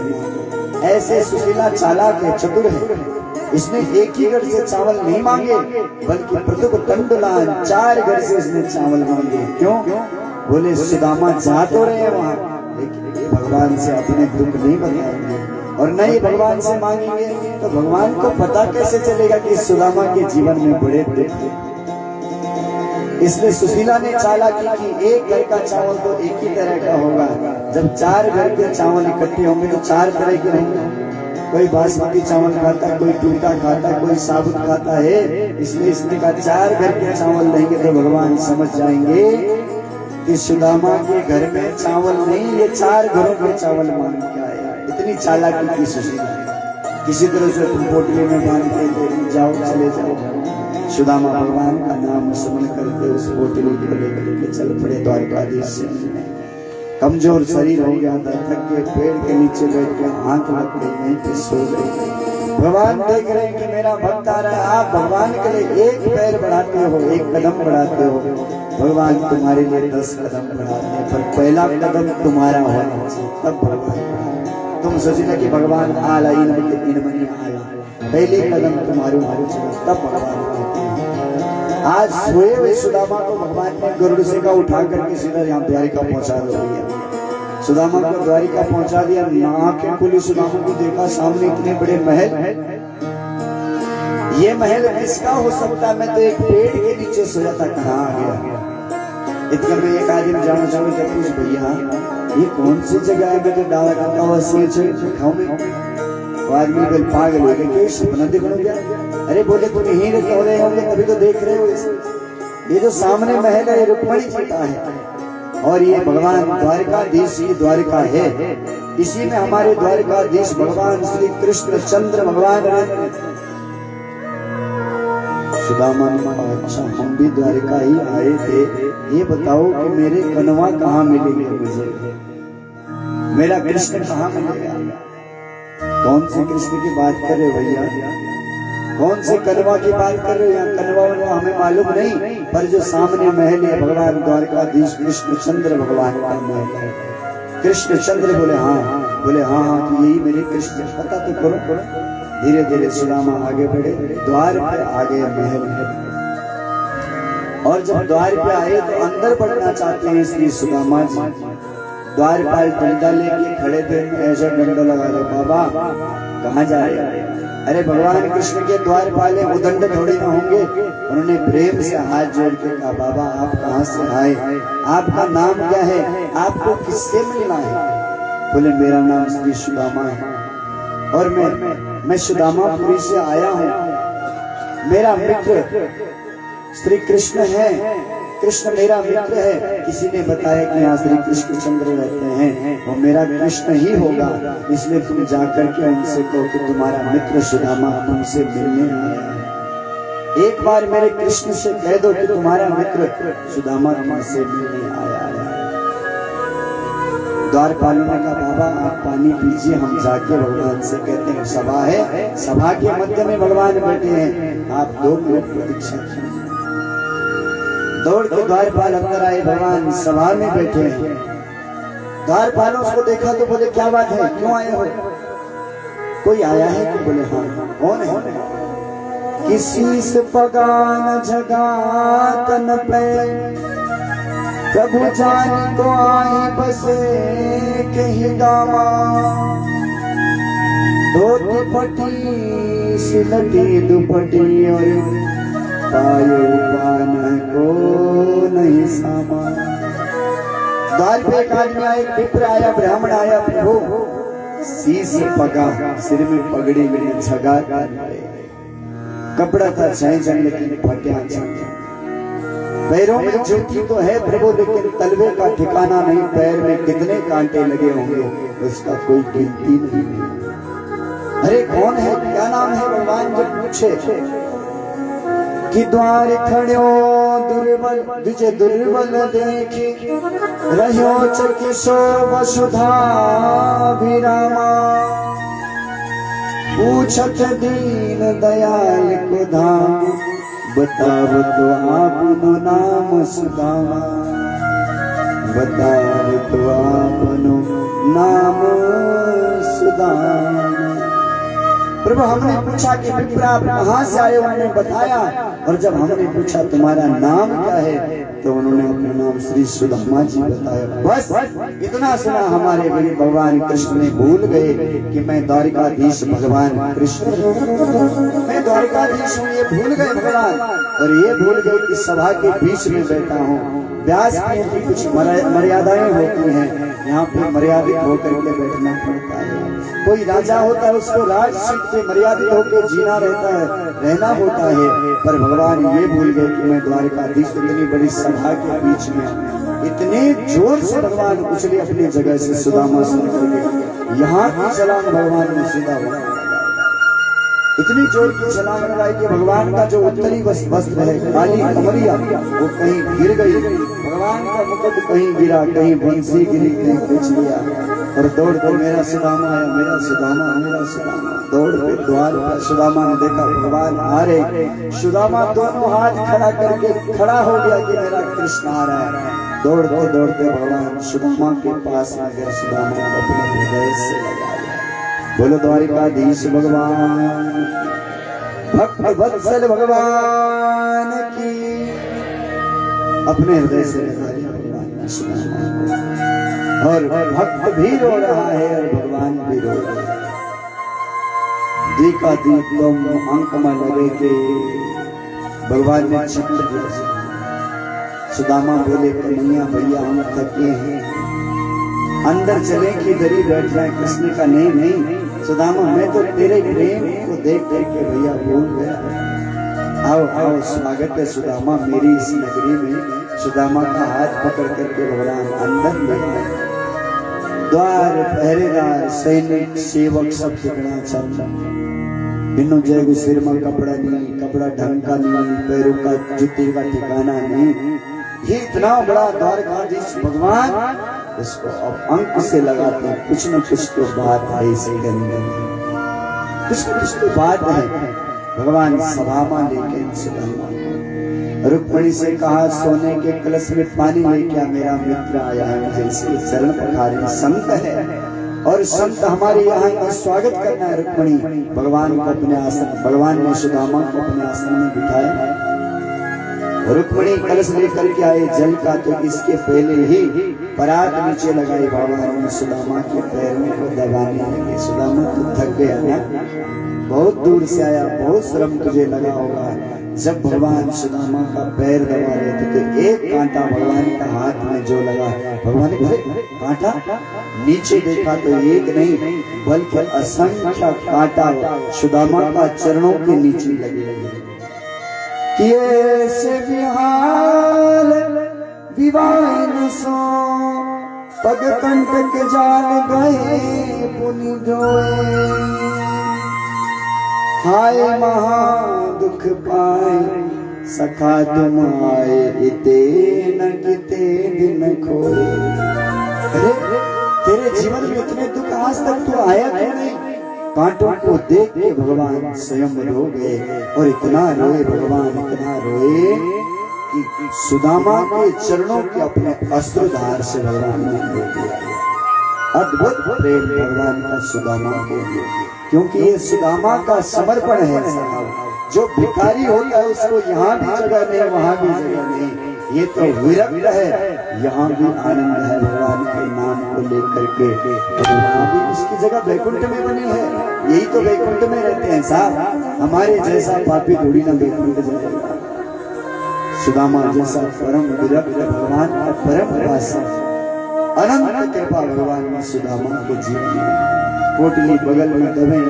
जब भगवान कृष्ण के ऐश्वर्य को सुदामा ने देखा, उसमें मेरी चौक है कामा भाई थी बोला हरी मनी और कृष्ण क्या नहीं बोले तो बासमती चौक खान हो लो।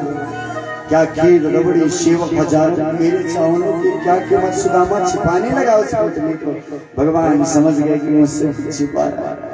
भगवान ने कहा तूने गिरकुल में भी छापा छिपाया, कुछ छिपाया बड़ा पर आया। सुदामा बोले कुछ नहीं है।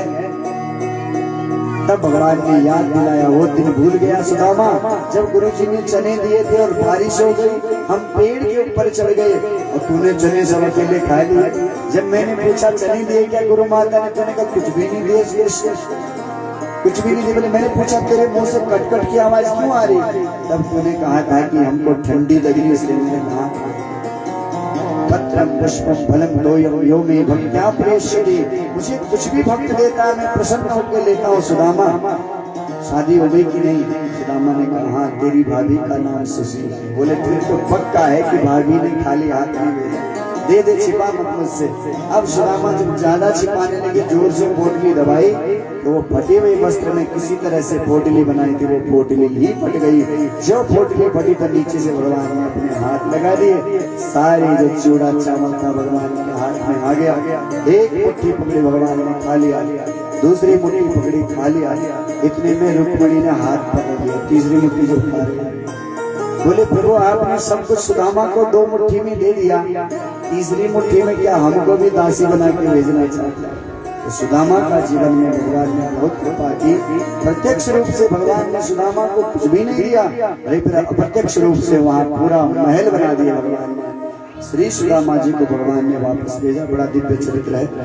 वापस सुदामा जी आए, यहाँ महलों को देख करके मेरी पत्नी कहाँ चली गई होगी, वो तो 16 श्रृंगारों में सज के। स्वामी जी आइए। अरे तू कौन है? बोले मैं तुम्हारी पत्नी सुशीला हूँ। हाँ, ये कैसे हो गया? बोले भगवान ने सब किया। सुदामा ने कहा तू यही चाहती थी ना, तू इस महल में रह, मुझे नहीं रहना इस महल में, मैं तो किसी झोपड़ी में बैठ के ही भगवान का भजन करूँ। तब से अंदर से आवाज आई, सुदामा कहाँ जा रहा है भैया? मैं इस महल के अंदर बैठा हूँ, यहाँ मंदिर बना दिया तेरे लिए और मैं इस मंदिर में बैठा हूँ, तू यहीं आ जा। सुदामा ने देखा कि मंदिर प्रभु का। बोले ठीक है देवी, तुम तो महलों का आनंद लो, हम तो इसी झोपड़ी में बैठ के भगवान की कृपा प्रसादी पाएंगे। ये सुदामा चरित्र जो श्रवण करता है, भगवान उसके जीवन में खूब कृपा करते हैं।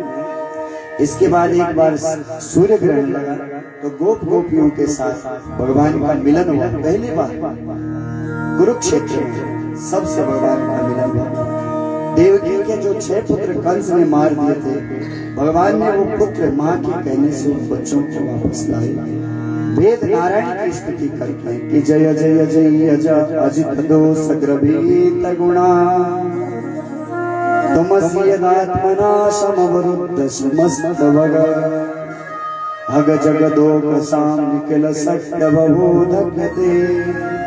वेद नारायण भगवान की स्तुति करदन, रोज वेद भगवान की स्तुति करदन। शिव जी के संकट मोचन की कथा श्री भागवत के अंदर आती है। 3 देवों की परीक्षा के लिए श्री भृगु जी को भेजा है। वो त्रिदेव की परीक्षा करके सबसे बड़ा देवता कौन है?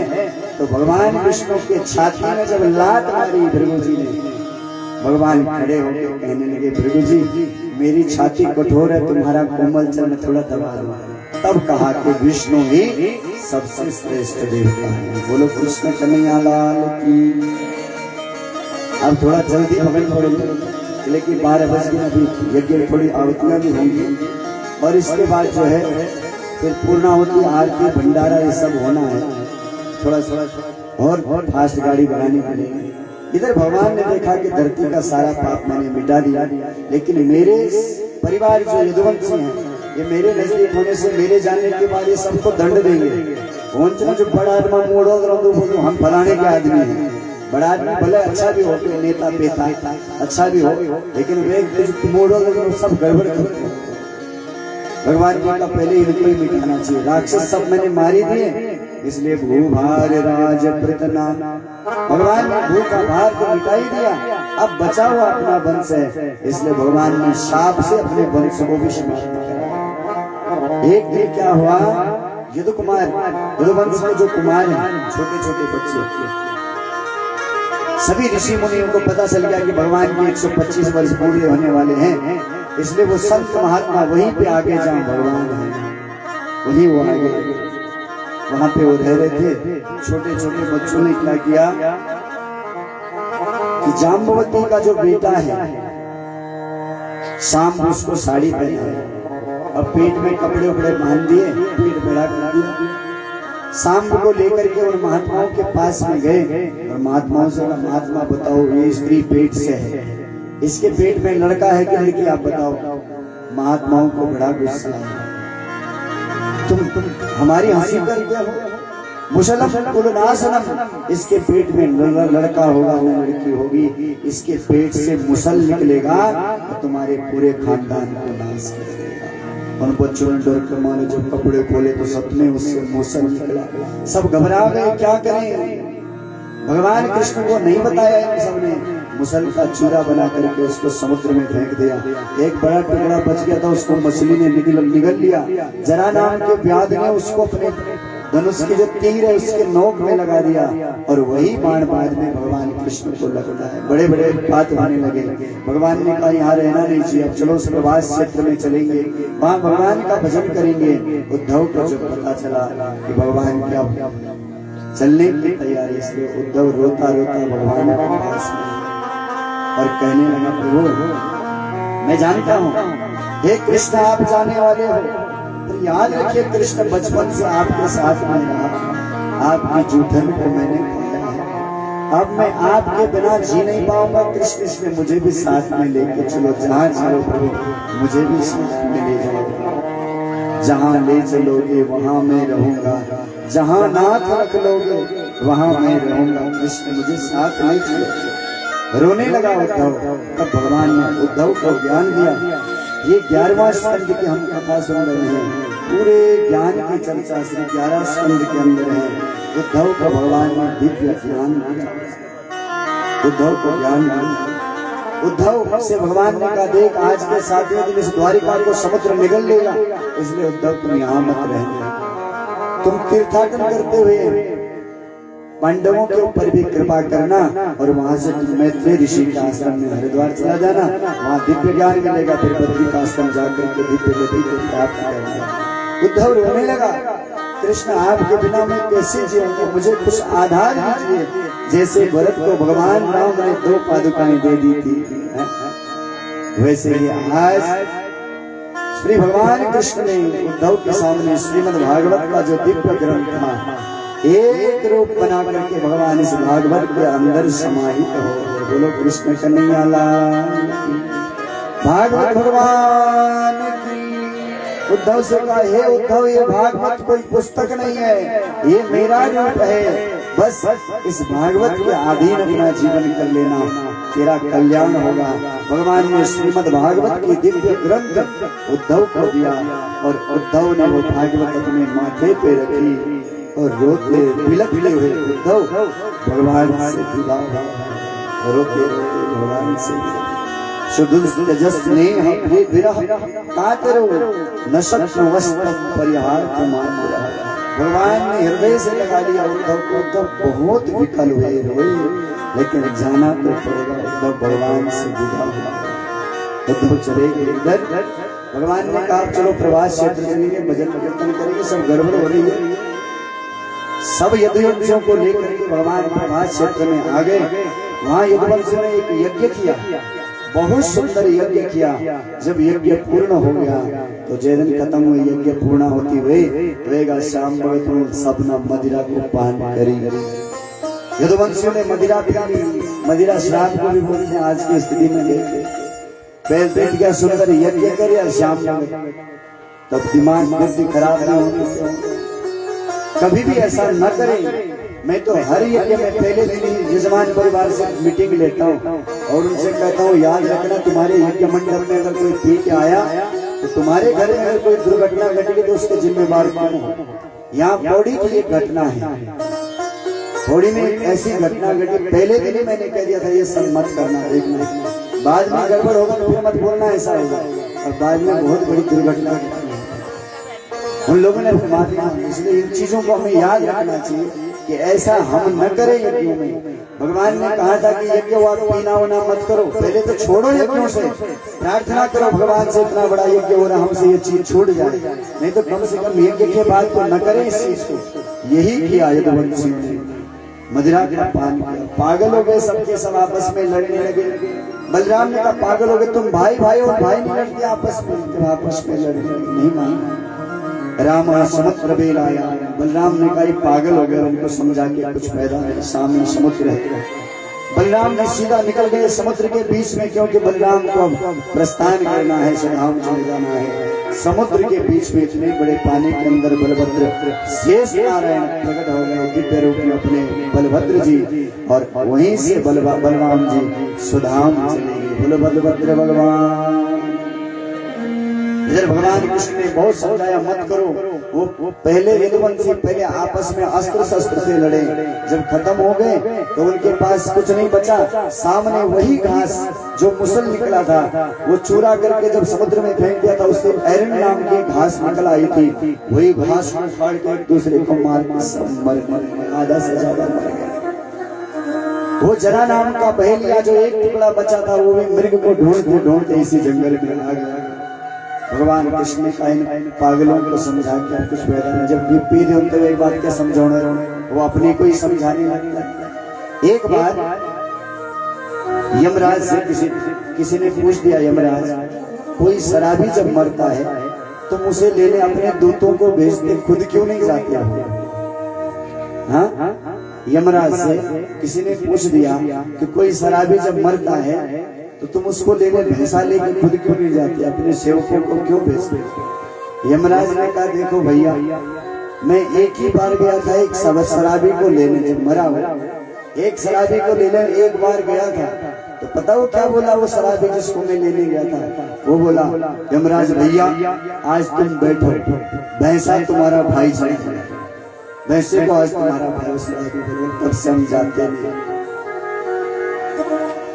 ये समझेंगे नहीं भगवान ने कहा। इसलिए भगवान सीधा उत्तर दिशा की ओर चले गए, उनको छोड़ करके वो लड़ मर के वहीं खत्म हो गए। उत्तर दिशा की ओर पीपल वृक्ष के नीचे भगवान आ गए, उसी पीपल वृक्ष के नीचे भगवान बैठे हैं। वो जरा नाम का बहेलिया मृग को ढूंढते ढूंढते भगवान के नजदीक पहुंच गए। भगवान ने बाएं पैर के ऊपर अपना दायां पैर रखा हुआ है। दूर से उस बहेलिया ने, उस मृग को मारने वाले व्याध ने भगवान का चरण देखा तो ऐसे लगा कि किसी मृग का मुख है। इसलिए मृग मुख सोच के धनुष के अंदर बाण चढ़ा करके उस बहेलिया ने जब जोर से बाण छोड़ा, वो बाण भगवान के पैरों में आकर के लग गया। जो भगवान के चरणों में वो बाण लगा, रक्त की धार बहने लगी। भगवान ध्यानस्थ हो गए, आसमान में देवता आ गए। प्रभु आपके 125 वर्ष पूरे हो गए, स्वागत है प्रभु, आप सुधाम आइए, आप सुधाम आइए। पुष्पों की वृष्टि जय जयकार कर रहे हैं। वो व्याध भगवान को ढूंढते ढूंढते उस मृग को ढूंढते ढूंढते आया, जब देखा तो भगवान कृष्ण के पैर में उसका बाण लगा है और उस बाण से वो खून की धार बह रही। वो भगवान के चरणों में गिर पड़ा, रोने लगा, विकल हो गया। प्रभु मुझे माफ कर दो, मुझसे गलती हो गई, अपराध हो गई, मुझे पता नहीं था कि मैंने मृग सोच के आपके पैरों में बाण मारा, मैंने मेरे भगवान को बाण मार दिया, मुझे माफ कर दो प्रभु, मुझे माफ कर दो। बहेलिया बिलख बिलख के रोने लगा। भगवान ने कहा कि माँ भेजरे तुम तिष्ठ कार्य सकृतो ही में। तू रो भैया, अरे ये तो क्या कर सकता था, तो मैंने तुझसे करवाया, बस तुझे मेरा एक काम करना है। हमारी परिवानियां कुछ यहाँ पे हैं, तो इनको लेकर के अर्जुन की शरण में चले जाना और अर्जुन से कह देना कि ये द्वारका डूबने वाली है, इसलिए इनकी रखवाली भी तुम यहाँ से दूर चले जाना। बस बहेलिया को ऐसा बोल करके भगवान ने विदा किया। वो बार बार भगवान के चरणों में लौट पड़ा। इतने में भगवान का जो सारथी है दारुक, वो भगवान को ढूंढने लगा, मेरा कृष्ण कहाँ चला गया, मेरा भगवान, मेरा परमात्मा कहाँ गया? वो ढूंढ रहा है कहाँ मेरा भगवान है। दौड़ते दौड़ते जब उस पीपल के वृक्ष के नीचे उसने भगवान को देखा, खून की धार बह रही भगवान के चरणों से। तो सारथी जिसको भगवान ने इतना प्रेम दिया, अरे गाय पशु पक्षी भगवान से प्रेम करते हैं, उस दारुक से भगवान कितना प्रेम करते होंगे, जरा विचार करिए। सारा दारुक भगवान के चरणों में लौट कर लिपट पड़ा है। भगवान से कहने लगा, प्रभु आप जहाँ जाओ मुझे भी साथ चलना है, मुझे कहीं और जाना है। भगवान ने दारुक से कहा, नहीं दारुक तुझे भी काम करना है, तू जा। इसको मैंने दिव्य गति दे दी, तुम सभी पटरानियों को लेकर के अर्जुन की शरण में चला जा और अर्जुन से कह देना कि आज के साथ दिन समुद्र डुबा ले। भगवान ने विदा किया। त्यारू को भी आसमान से जयकार और पुष्पों की दृष्टि होने लगी। प्रभु स्वागतम। इसी समय में भगवान सशरीर स्वधाम चले गए। कृष्ण कन्हैया लाल की, बाल मुकुंद भगवान की, द्वारकाधीश भगवान। देवताओं ने जयकार और पुष्प वृष्टि की। इसके बाद 12वें स्कंद में रिपुंजय प्रद्योत इत्यादि की कथा आती है। आगे मार्कंडेय ऋषि की कथा भी 12वें स्कंद में आती है। इधर सुखदेव स्वामी परीक्षित से कहते हैं, बेटा परीक्षित, पहले दिन डर के आया था कि गुरुजी मर जाएंगे। 2 प्रश्न तूने पूछे थे, गुरुजी मर जाएंगे। आज के 7वें दिन मरेंगे गुरुजी, क्या करें? बेटा आज कथा का 7वां दिन है, बोल कैसा लग रहा है? बोले गुरुजी मैं तो धन्य हो गया। किशितोस्मि अनुगृहीतोस्मि भवता करुणात्मना श्रावितो यच्च मे साक्षात् अनादि निधनो हरे। गुरुजी आपकी करुणा इतनी बरसी कि आपने मुझे भागवत की कथा सुना करके मुझे मेरे गोपाल से मिला दिया। अब गुरुजी कौन सी मौत, कौन सी मृत्यु? कोई मृत्यु है नहीं। मैं तो सदा से अजन्मा हूँ, नित्य हूँ, शाश्वत हूँ, आत्मा हूँ। गुरुजी इतनी कृपा आपने बरसा दी। बेटा अब क्या सुनना चाहता? बोले कुछ नहीं, सिद्धोस्मि अनुगृहीतोस्मि, मैं सिद्ध हो गया, धन्य हो गया। सुखदेव स्वामी ने कहा बस बेटा, बंधुओं ऐसा गुरु और शिष्य किसी को मिल जाए उनका जीवन धन्य बन जाता है। आज परीक्षित भगवान के चरणों में लौट गया। सुखदेव स्वामी बोले अब क्या सुनना चाहता? बोले गुरुजी अब कुछ नहीं, बस। सुखदेव स्वामी ने कहा अब मृत्यु का भय तो नहीं? बोले नहीं गुरुजी अब कोई मौत का भय नहीं। बस इतना बोलते हुए सुखदेव स्वामी जैसे आए थे वैसे अपने आसन से उठे और जैसे आए थे वैसे ही चल पड़े। बोलो सदगुरुदेव भगवान की। सुखदेव भगवान जैसे आए थे वैसे चल पड़े। उसी समय में तक्षक नाम का वो नाग आया। उसने केवल दंश मात्र किया और दंश करते ही जल करके परीक्षित का शरीर भस्म हो गया। बोलो परीक्षित महाराज की। परीक्षित तो पहले ही भगवान में समाहित हो चुके थे। उनका बेटा जन्मे जो उसने देखा सर्पदंश से मेरे पिता की मृत्यु हुई है, इसलिए उसने सर्प यज्ञ करना प्रारंभ किया। एक एक करके सारे सर्प आकर के उस यज्ञ कुंड में हवन में आहुति होने लगे। तक्षक इंद्र के आसन पे जाकर के बैठ गया था। उसको भी जब आहुति देने लगे तब बृहस्पति ने समझाया बेटा जो होना था सो हो गया, क्यों व्यर्थ में इन सर्पों की आहुति दे करके तो पाप ले रहा है। समझाया, फिर यज्ञ बंद किया। और फिर मार्कंडेय ऋषि की कथा विस्तार से इसमें आती है। सूत जी सौनकादि ऋषियों को कथा सुना रहे हैं और उनकी कथा निरंतर जो है नैमिषारण्य में चलती रहती है। तो बंधुओं जो कथा भगवान विष्णु के मुख से निश्चित हुई, जिस कथा को ब्रह्मदेव ने श्री नारद जी को सुनाया, जिस कथा को सूत सौनकादि को सुनाते हैं, जिस कथा को श्री सुखदेव स्वामी परीक्षित को सुन करके, जिस कथा को सुन करके परीक्षित मुक्त हुए, वही कथा परंपरागत हमारे गुरु जी के पास में आई। गुरु कृपा से उस श्रीमद् भागवत की कथा का मैंने अध्ययन किया। अपनी बुद्धि के अनुसार जितना मैं ग्रहण कर पाया उतना मैंने ग्रहण किया और वही श्रीमद् भागवत की कथा इन 7 दिनों में माई श्री नारायण देव जी के द्वारा दिव्य आयोजन श्रीमद् भागवत का वही कथा निश्रित हुई यहाँ से व्यासपीठ से।